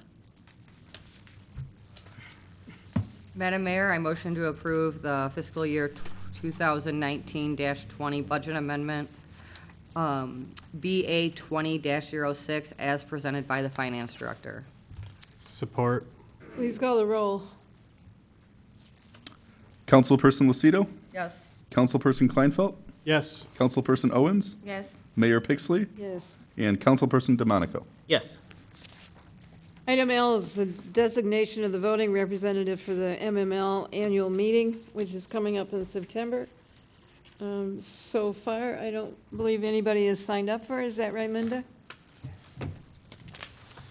If we need someone to make that meeting, I can, but I can't make the rest of the conference, essentially. I have a board meeting for MAM that same day, so Okay. I can make that meeting, but I'm leaving that night, so I'm not going to be at the rest of the meeting. Okay. Anybody else planning? I plan on going. You plan on going? Yes, I plan on attending Wednesday and Thursday for sure. Friday's the only day I haven't worked out yet. Okay. Well, then, you can be the representative. Well, so we have a representative and an alternate. All right. All right, would you like to make a motion, please? Sure. Then I'll move to designate Councilwoman Sarah Lucido as the city's official voting representative and Councilman DeMonico as the alternate voting representative to the Michigan Municipal League's annual business meeting to be held on Wednesday, September 25th, 2019. Support. Move with support. Please call the roll. Councilperson DeMonico, Yes. Councilperson Owens, Yes. Councilperson Kleinfeld, Yes. Mayor Pixley, Yes. and Councilperson Lucido. Yes. Item M is the advertisement and the marketing brochure approval for the recruitment of the next city manager. Mr. Cotton. Yes, the entire document is before you. Any edits would be gratefully received. There is a note, we have to update some numbers based on some audit estimates on one of those pages. It's in yellow, so other than that, it is as you see it. There will be an expense to advertise. I received some suggested locations today for $2,700, but $2,500 is what we typically keep it to, so I've amended that. If you approve this tonight, so it'll be around $2,400 in terms of advertising costs. All of the state municipal agencies in the Midwest, as well as the International City and County Management Association, and some other job boards that we typically use for recruiting city managers. As you know, there is a charter change that, if approved, would remove the one-year requirement for specific experience for being city managers, which opens it up to county administrators, department heads, township administrators, and state administrators, that kind of individual who has a lot of knowledge about this field as well. We can still advertise, though, and signify that those, if the charter change, we can say preferred that experience and still meet the charter change. So that's how I have it worded. I don't see any reason to delay. The deadline would be September 30th, and we could do due diligence during the month of October and be prepared to have interviews with the new slate of council and mayor, Madam Mayor, come early November. There was one correction that I found, and that was under economy. Under top local employers, it should be Eastpointe Public Schools, not East Detroit School District. Thank you. I had a couple of them as far as the pictures. Yes. We had so many new things coming to Eastpointe, and these pictures look like they were from 1932. So I was wondering, can we get some more? We got like the neighborhood watch that started, like Spag Burger. We got the Shamrock in the front. Some of the new things that we have to offer Eastpointe, I think they should be in here. We just had the governor this year visit Eastpointe. That would have been nice to be in the picture. I'd like to see the promotion, the most recent promotion of Right. fire department, and we do have police in here. We got Neighborhood Watch just started, so we got so many new things that we're not showing in here. Well, you have a good eye. These are pictures from last year, so thank you for giving me the inspiration. I did see one for sure I was going to change, but those are great suggestions. Will do. One question I just noticed, Mr. Cotton, in your tentative calendar there, what was the difference between the first two? I guess you said add and brochure, approved with pay, oh, wait, did you maybe just mean, or wait, no, August 30th, and then you have August 15th on those first two Oh, items? yeah, those Sorry. are supposed to change. Yeah, I have Sound it like the same reversed. thing. Yeah, I garbled that. The deadline is August 30th, ads posted August 15th, so it should be a different order, and also, I'm not sure how I Well, did what's that. the difference, No, the ad well, what's the brochure should be difference with the, 15th. I think the dates are switched, but that's still the right order, right? Yeah, ads posted and applications open should have been listed first for August 15th, And then the ad and brochure would have been posted at the same time. Should have been on the same line. And then August 30th should have been, oh, I see. No, application's closed September 30th. I think the date's supposed to be switched. I don't have a good I think answer. the dates are supposed to be switched, because I dates would are think we would supposed to be approve switched. the ad and brochure with the pay range before we post the before we post the ad. Well, that's what you're looking for right now, I guess, right? Correct. The 15th. Should be at the top, and then the Sixth. 30th supposed to Yeah. be next. Yeah. And then, so, yeah, you're just saying posted publicly on August 5th, or yeah. The second line is to publicly post everything. Right. I think I was reading them slightly different. Thank you for the clarification. The important thing, of course, is the tentative start date. January 6th. Yeah, don't change that.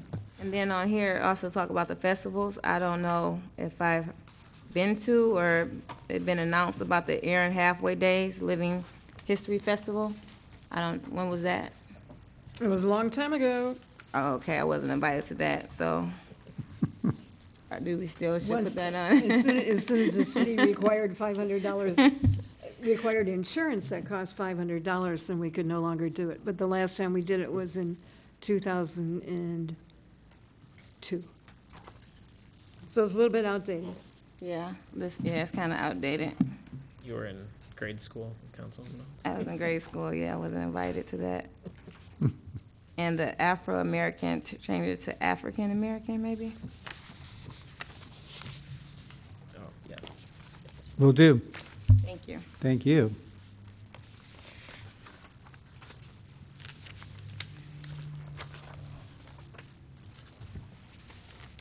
You don't need anything else, we don't need a motion or anything related to that. You want approval for your dates? Yep, we do. Madam Mayor, I motion to approve the wording with the changes we suggested of the advertisement and marketing brochure for GovHR USA to use in a search for the next Eastpointe city manager. We have support? Support. Please call the roll. Councilperson Lucido, Yes. Councilperson Kleinfeld, Yes. Councilperson Owens, Yes. Mayor Pixley, Yes. and Councilperson DeMonico. Yes. Our next item is discussion of the council priorities for the interim city manager from July to December.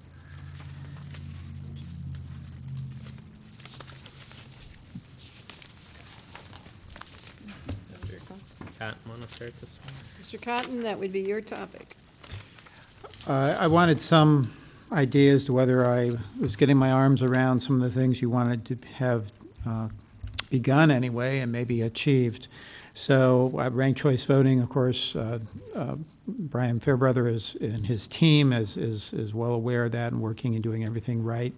I will need to, obviously be their backup and support, and I want to make sure that was number one. City manager recruitment we just talked about, I won't go through each one, but if there's something in particular that you wanted to see movement on, I wanted to be sure that we had this conversation. Number 6, the implementation of tax reversion policy, for example, is extremely important, I believe. Number 3, economic development manager, we've already talked about When I'm tonight. looking at this list, I'm sure Sarah's going to agree with me. I cannot believe that the memorial building renovation bid is Hasn't number started. I 9. know. What on earth is happening Yeah, with can we move this? that up to number 1 on the Please. list?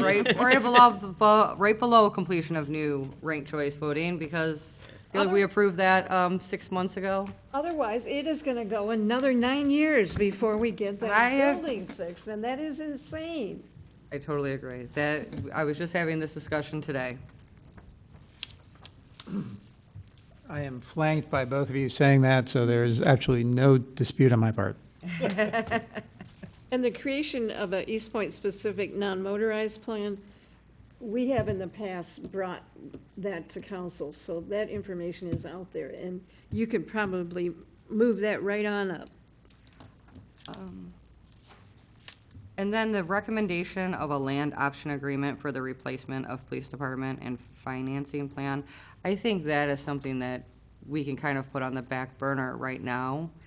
until we get a new city manager in place, and, because I don't think we're anywhere near doing anything like that right now, so, And then we'd have to clue in another person again. Yeah. Just in a few months, yeah. yes. I mean, if you finish all of these options, you can come back to us with a second list, but these, I thought, sounded very solid according to what we've been discussing. It's difficult to Recently. set a priority on anything. I think you just, because you're going to be tackling all of these at different times Right. Just on trying a to- continual For sure. basis. It's a grab bag until, So you're just I looking, appreciate the list. Yeah. good. and we'll be evaluating you on every single one at every single. Yeah, every meeting. Amen. We're gonna go through. With Sarah sitting on one side and me on the other. Wouldn't have it any other way. But please move number 9 up somewhere. Will do. All right, and then we have one more item under our new business, and that is the approval of the yoga. And so we don't have anything on that, Ms. Owens, so do you want to explain it, or? I believe Mr. Joseph sent you guys a email. Mr. Marucci did, I Yeah. did get a copy of the contract. Okay. You want to just describe really briefly what you're planning on doing as your event? Yeah, so it was a young lady who does yoga, and I know since this year we've been really going into the parks. I know Mr. Creature loved to hear this. So it's several parks that we have never used. I know Rain Park was used one time. Linda told me it was used years ago when they were doing construction on this building, and they did the tree lighting at Rain Park, so that was the only time they used it. No, we've used this a lot of times before. Well, I just got that information from Linda, so Linda, we gotta redo that whole Maybe before Linda was story. here. Right. Yeah, you did say that too. So, Diversity. She did. So the diversity event there, and then the tree lighting. So thank you for correcting me. So I want to do a yoga in the park at Rain Park from 10 to 11 next Saturday. So as a yoga instructor, she's certified and insured, and it's just going to be doing something in the community as far as promoting health and wellness and revitalizing our parks. And soon I also want to do a back to school event at Fairlane Park. It's right next to Coastal School, right there on Beaconsfield. We never have done an event there as well. Getz Park, I want to do jazz on the grass. These are different people that live in a community that said, we have these parks, we're not doing anything with them, so let's do something with them. And so they want to partner up with, someone in the community to do those things. I know a lot of, I did an event last year called Cuts with the Council with a business owner, and we did haircuts for the community, gave out free backpacks and things like that. State representative came out and supported that event. Even Councilman Kleinfeld came out and helped me with that event as well. So we just want to keep doing more positive things in the community, promoting health, wellness, and revitalizing our city. And the first thing to do that is with the parks. And it'll be really nice if you can look outside and there's something going on in the park that's right across the street from you. Who wouldn't want to do yoga and go right outside their park and do yoga, or listen to some jazz, or have, an event going on? It makes people feel like they live in a more community. So when the lady came up to me and said, let's do something, some yoga, some health and wellness, I don't ever see it in the park, and I said, let's do it. And I know how the process goes. We have to have it, the paperwork in at a certain amount of time, but she already paid the money, gave me the money to set it up and things like that. So I believe it's no food or anything like that. Water bottles will be passed out free. She's giving out the water bottles. You have to bring your own mats. And so it's just for 1 hour. So if you guys not doing anything, August 17th, come out. And yoga can be done at any age. Kids can do it. And so that's pretty much why I wanted to team up with her and do the yoga in the park. So anybody can do it. Everybody is invited, of course. And I thought it was just a good idea to do something at these parks. So we're going to do Rain Park. We're talking about Rain Park right now, right there on Gratiot. But upcoming events are going to be at Getz, Fairlane, and it's another park we never do anything else at. What was that park, Linda? Like Roxana. But I'm a Roxana, little bit, too. Shamrock. I'm a little bit confused, because if we have other people come forward, you have to have an application, because you have to provide for insurance some way. There was an application placed. And that was my second question was. Where is it? Mr. Cotton, did you review the application? Mr. Marucci and Linda reviewed the application. I did not personally. So then, Ms. Lentz, can I ask you if you had any recommendations before we approve the application? The only recommendation is that they have to provide insurance, naming us as an additional insured, so that if someone were to get hurt, their insurance would cover and we wouldn't be sued. Okay. That's what I was gonna ask Mr. Blum, because that's the purpose of the application, is that you need to hold the city harmless. Right, And you have to provide insurance. correct. Actually, I guess I have, oh, sorry. Were you done? Sounded like you were about to ask Mr. Blum. I was just coughing. Oh, okay. If we back up, first of all, I think this is great that you're doing this event. Do we even need a special event? Like, I guess trying to save you $75 here, because, Well, yeah, that's what I thought too, because we don't have pricing for parks that were never used, so that's why I was like, why are we paying the $75 for something that is not, I never think- used, so, but, right, I figured we were mainly doing it to get a gazebo or pavilion so that you can reserve it and you have that space. Otherwise, the parks are very large, and I think there's always Was there- space, just to say, I mean. I may have missed it. On the application, was there a $75 fee? Is that what you're saying? Well, every special event Every application has a application has a $75 fee. $75 fee. And then the insurance coverage is a thing that costs, because there's only a few places that you can provide insurance. So the application is a $75 fee, and then you would have to, Provide the insurance to cover anybody that attends. Oh, which because typically, it's a public event, is that because if you have like a private party in the park, you can just go rent the gazebo. You don't need to Correct. do yeah. an Right. application, but But you because it's a signed- public event. I signed one this week for the gazebo over at Kennedy Park for the alumni picnic. But you sign your life away on that you're responsible for all those things. Right. But any event that we have in the city, you have to have an event application, which says $75 for review. So the police and everybody else knows what's happening at the individual parks. Right, I mean, we even do that for like the Memorial Day parade or whatever. We always pay the $75 for that. Well, the $75 was paid, and It's the not lady, just the $75 Memorial Day parade.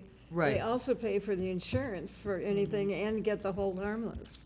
So I guess I could make a motion to approve the event application as long as proof of liabilities of insurance is provided? she has insurance, and I told her to add the city, which she will do. You should have that copy in the morning. And also, each person who does the yoga has to sign a waiver, like any other, even if you go to a yoga instructor inside of a building, they ask you to sign a waiver anyway, so. Ms. Lentz, I got another question for you. If if the yoga instructor is the one that's providing the class and the insurance, shouldn't the application be in her name and not Ms. Owen's name? Yeah. Not if I'm giving the event. You're giving the event? I'm hosting the event, and I Wait, have, you're giving the event, then you gotta provide all the insurance and everything else. not if I'm not doing the service, I don't. But you're doing the event. I will. go I haven't to- seen the application, so I have no idea what's I on would it. refer to Mr. Albright on this issue. Ms. Owens is just hosting the event, but she's actually not providing instruction or anything like that. She's just simply saying, come on out on such and such date and time for that. So whoever is actually providing the service or the instruction would have to then have insurance for that type of service, because they're providing the service and the instruction, the training. Well, I think I made a motion What was your motion? to approve the application as long as they provide proof that the city has liability insurance.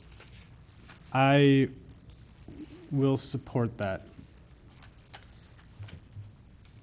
Please call the roll. Councilperson Lucido, Yes. Councilperson Kleinfeld, Yes. Councilperson DeMonico, yes. Councilperson Owens, This is my event, I'm gonna abstain. and Mayor Pixley. I can't, I haven't seen the application, this is the first I heard of it, and no, I can't support it.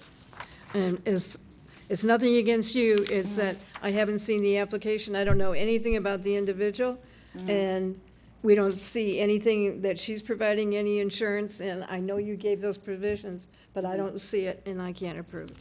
I can't vote for it, so, doesn't make any difference. All right. Payroll and bills, please. Madam Mayor, I make a motion to approve payment of the bills in the amount of $2,901,166.33. Support. Move with support. Please call the roll. Councilperson Kleinfeld, Yes. Councilperson Lucido, Yes. Councilperson Owens, Yes. Mayor Pixley, Yes. and Councilperson DeMonico. Yes. And with that, we'll come to the second hearing in the public. Anyone wish to be heard? In the back over there, Mr. Creech.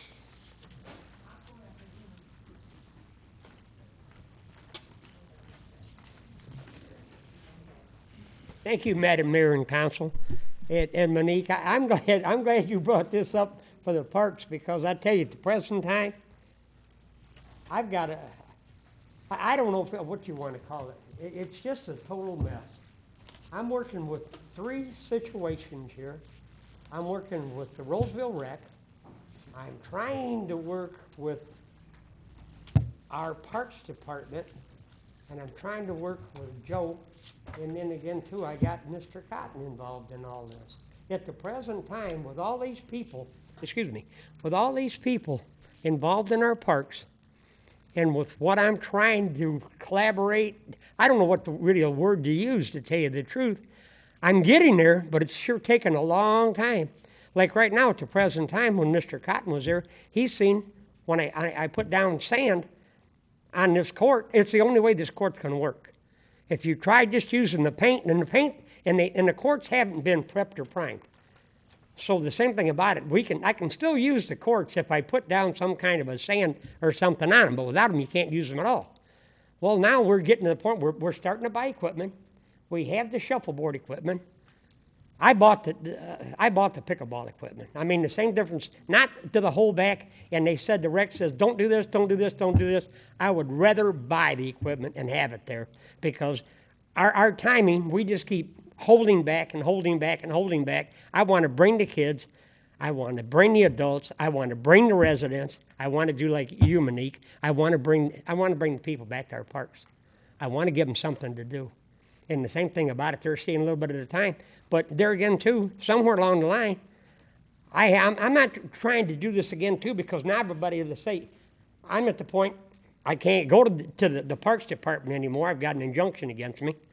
I can't really talk to the park people or the attendants because they don't really know, because I'm serious. I'm as serious as a heart attack right now to put this in front of the council and the mayor and the city manager, because we've got to get this together. There's no gelling in this whatsoever. Our Parks Department is more or less independent. Our upkeep is independent. Our city is independent. There again, too, Monique, you try to get something going, too. We've got to somewhere bring this city back together.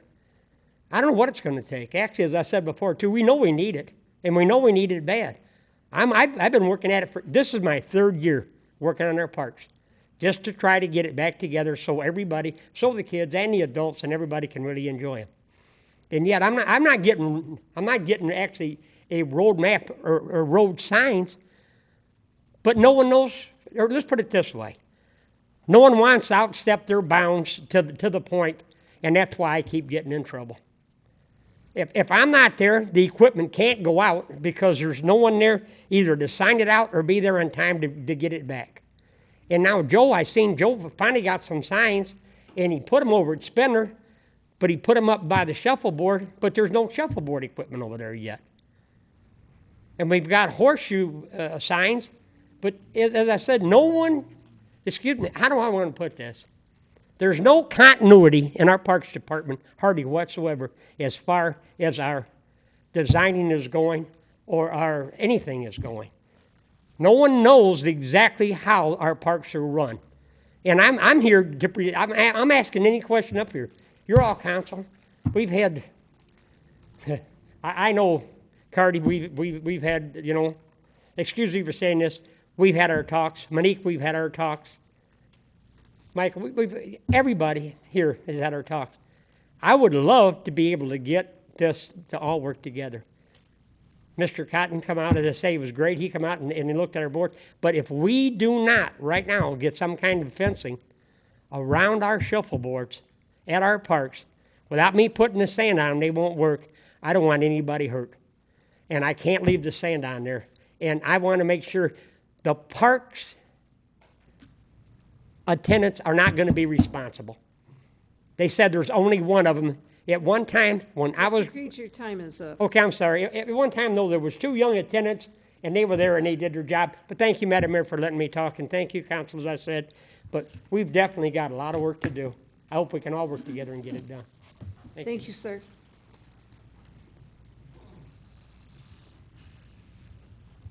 Christine Timmon, and thank you for letting me speak tonight. Well, my issue tonight is Andy Levin, he's our congressman. He's going along with all this resurrected racism that hasn't existed in 60 years. He's going along with all this religious persecution. I can't even believe that Congress is doing this. The Democrats have got to the point where they got the squad or whoever they are, and they come up there and they start calling white people all these names, white nationalists, white supremacists. There's no such thing. It doesn't exist. Hasn't existed in 60 years. Right now, what they're talking about is the issue of white survivalists who live in these states where I used to live, like Florida, where white people and nobody else could get a job because of all of the illegals getting cheap money. That's what happened in El Paso. 70% of the people are illegal. You're white, you're not getting a job. And the same thing going on all over the country. I've lived everywhere. There's all kinds of fights about this. People getting tired of Congress giving away everything to the illegal. You know, I carry my Constitution handbook. They're not supposed to do it. It's supposed to be done by each sovereign state. We did it like that for 200 years, and then they took it over with the Hartz-Weyler Act, which is a communist act. That's where your asylum and all that stuff comes from, because it's a worldwide thing where they put everybody under the 1967 UN protocol and made all the countries a state of the UN. And that's why we're in all this trouble. And I want you to know, I'm running for Congress as an independent. I don't feel like it, but somebody got to be able to go there and say you can't do this under the Constitution and stop the Democrats. Republicans, they want to help, but they don't know the Constitution either. If you don't know they're wrong, how you going to stop them? But I know every word in here to stop all of it. I am sick and tired of them trying to resurrect something that was very bad, and I will file a class action lawsuit for the white people. I've done it before with Obama. He went down on a 4-4 split, and I'll show them how to use the form JS-44. That's what you use to go to federal district court, and you don't need an attorney. Just put your name down. You have 30 seconds. Go to line 6, where it says what constitutional law have been violated. It's Amendment 14, equal protection and due process. There's no due process for Congress to do any sort of racism and religious persecution. And so that's what I gotta say, and I hope, I don't wanna go, but if you send me, I will work this thing out. Thank you. Thank you. Does anyone else wish to be heard?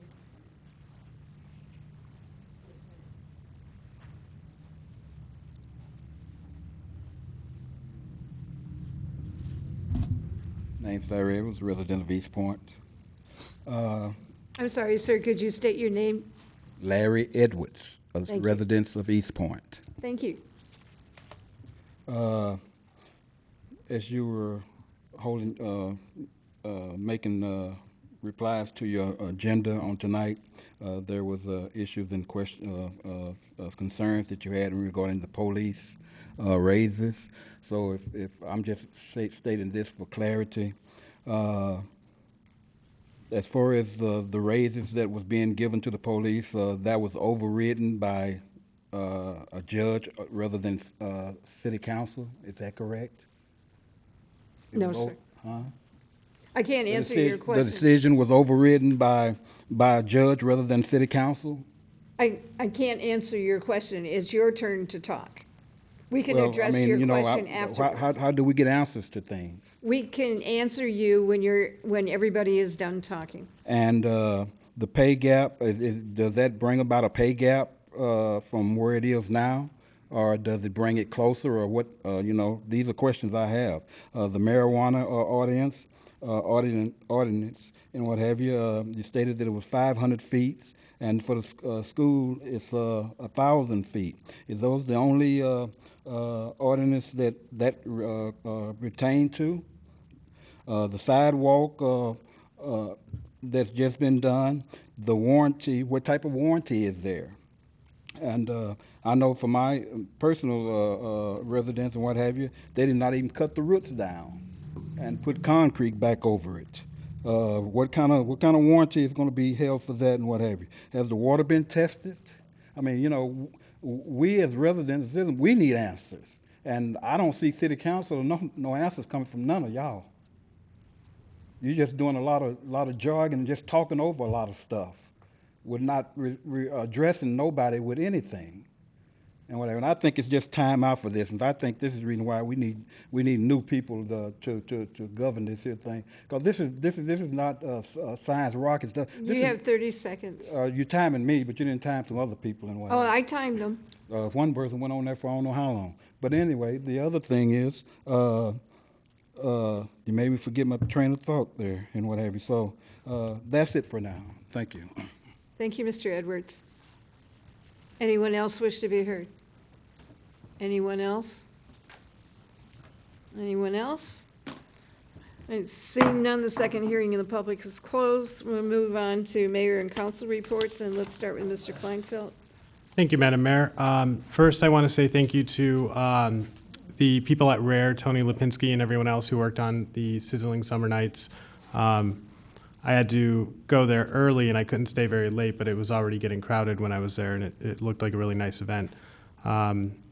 Second, Mr. Edwards, you said a lot of things, so I'm going to respond to just a couple. The raises we were talking about tonight were not for police officers. They were for court employees.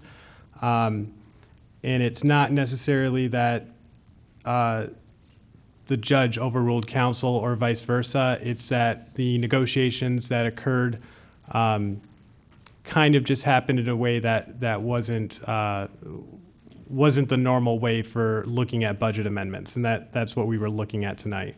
And our water is safe. We treat our water, so lead service lines are not dangerous. I have a lead service line to my house. We actually just had the quality tested at my house, I think, within the last 6 months, and it's completely safe. So for us, that's something we look at cost-wise. And I'd like to finish off by giving my condolences to the families and friends of 2 employees, one being Gary Butchko and the other being Ron Dembski. I just want to say I appreciate their work that they've done for the city. I had the opportunity to go to Gary's visitation, and it was very nice to see the amount of people that went from DPW because they just loved working with them and had nothing but nice words to say. So I just want to give my condolences for those 2 employees that passed away recently, and that's all I have, Madam Mayor. Thank you. Ms. Lucido? First of all, I'd like to thank everyone who came out this evening. And I think I might be able to answer one of Mr. Edwards' questions that Mr. Kleinfeld did not. I believe usually on our sidewalk replacements, and I may be wrong, and I can clarify and email you the answer when I speak with Mr. Abrams, because normally I believe it's a 2-year warranty on the sidewalks. So I believe Italia usually does offer a 2-year, or whatever company is doing the sidewalks offers a 2-year warranty on those. Secondly, I just want to make a point to thank everyone who was involved in Sizzling Summer Nights. I thought it was a great event. I was also not able to attend for a long time because I had a planning commission meeting that evening, but I did go through. My kids had a lot of fun. My youngest had a great time in the bounce house, as he normally does. And they had a lot of great vendors there, and they were giving out free stuff, and it was a really, really nice event. So I do want to thank everyone who was involved in that, especially Tony Lipinski of Rare.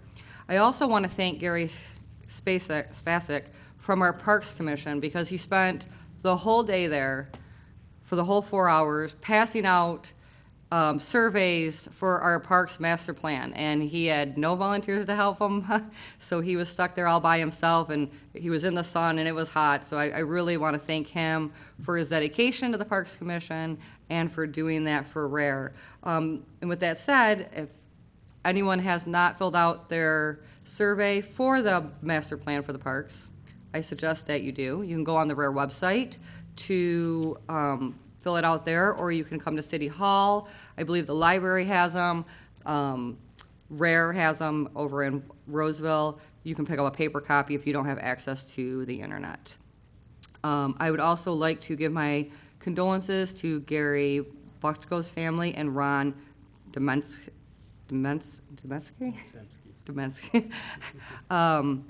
I was unable to attend the services for Gary, but I know that both of these people were very dedicated employees to the city of Eastpointe, and their many years of service has been really, really appreciated.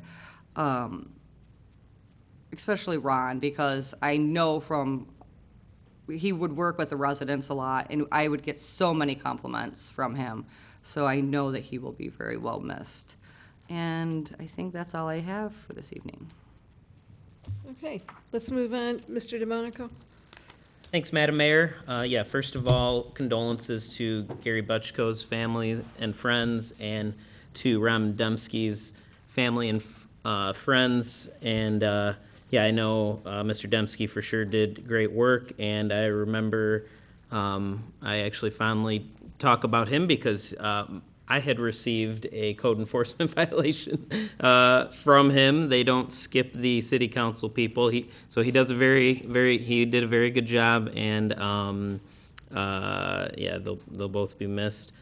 And then Mr. Edwards, I think so. Medical marijuana, I think, was the last item I have written down here that you asked about.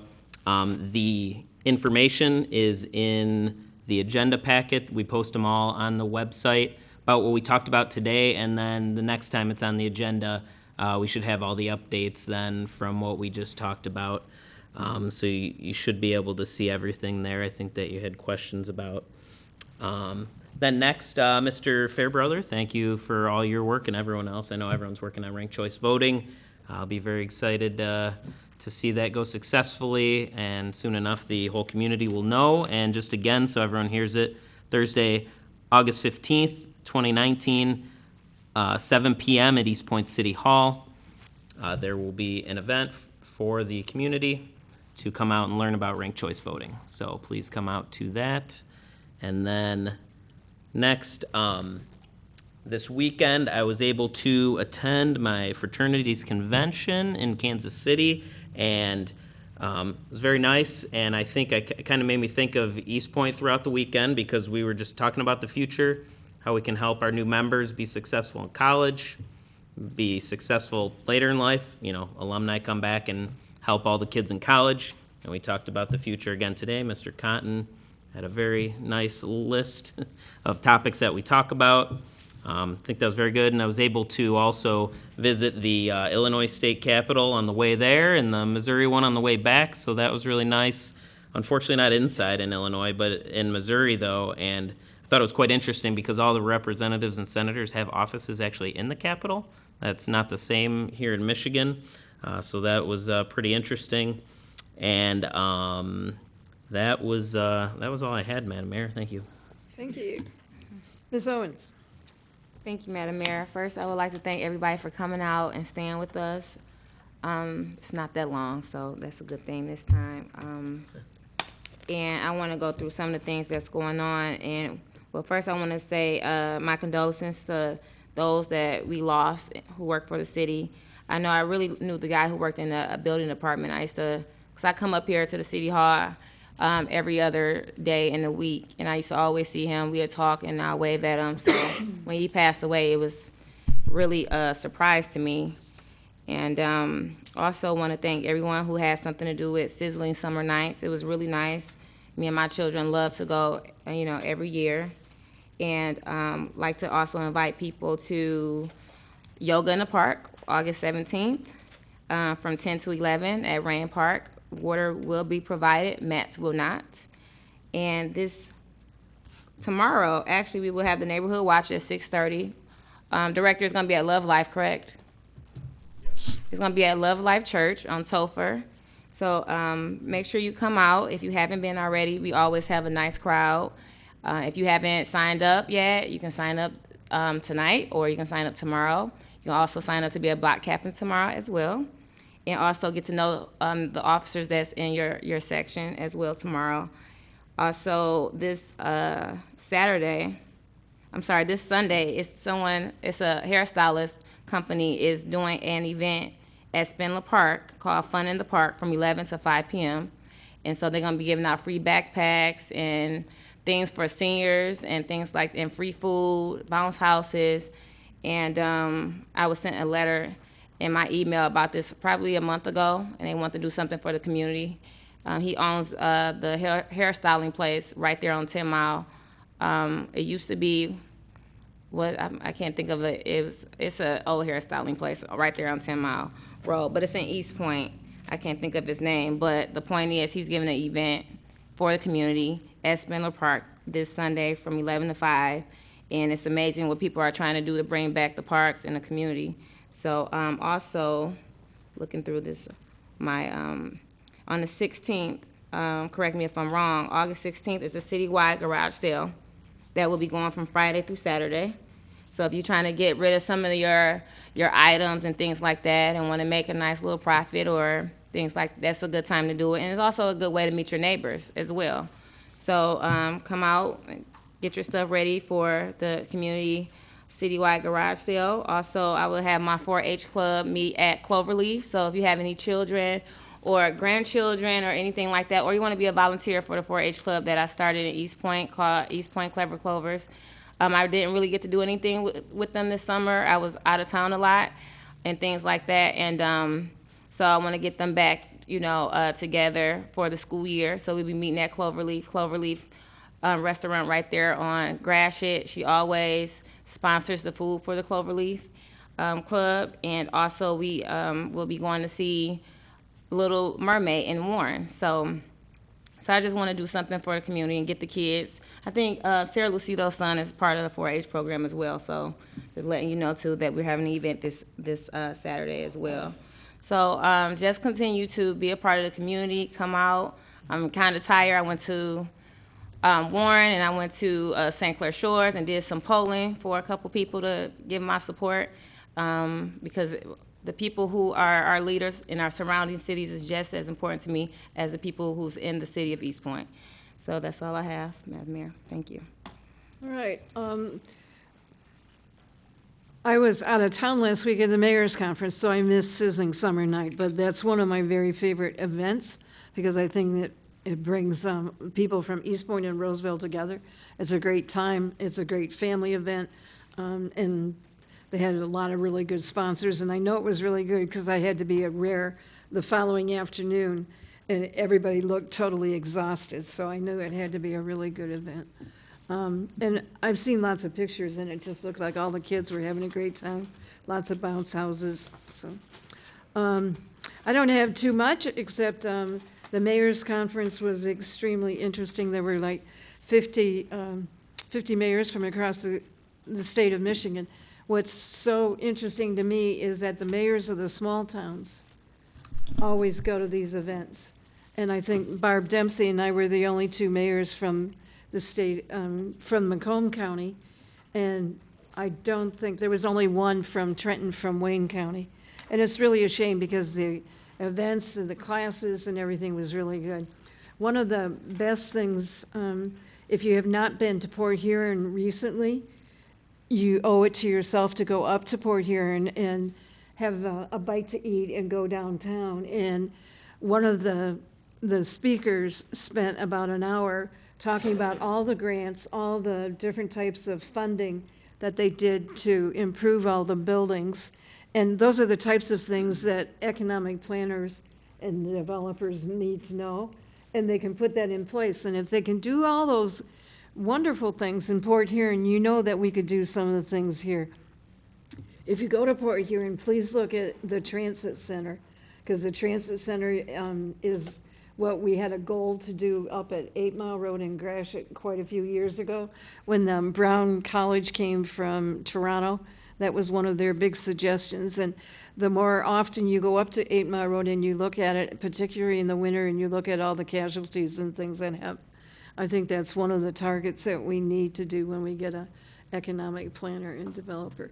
But some of the things that they did, the Planning Commission had looked at 9 Mile Road. One of the things that we did was to approve the ability to have housing apartments in second stories.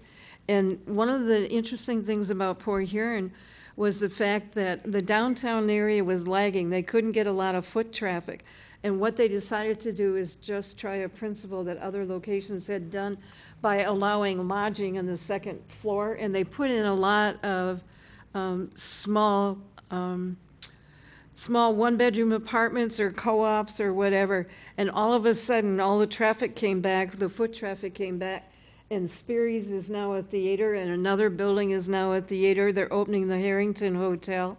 They have a huge waterfront park that's going on, and we don't have water, but it was just a really fascinating place. And so one of the mayors questioned, well, you can't do everything if you don't have water like they do in Port Huron. You know, Port Huron's got the river, and it's really nice, and they got the Black River, and they can do so much. And they said, you always have to remember Campus Martius in downtown Detroit, where they created a beach.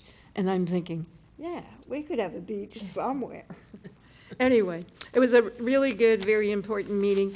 The scariest thing of all, of course, is some of the legislation that's coming about.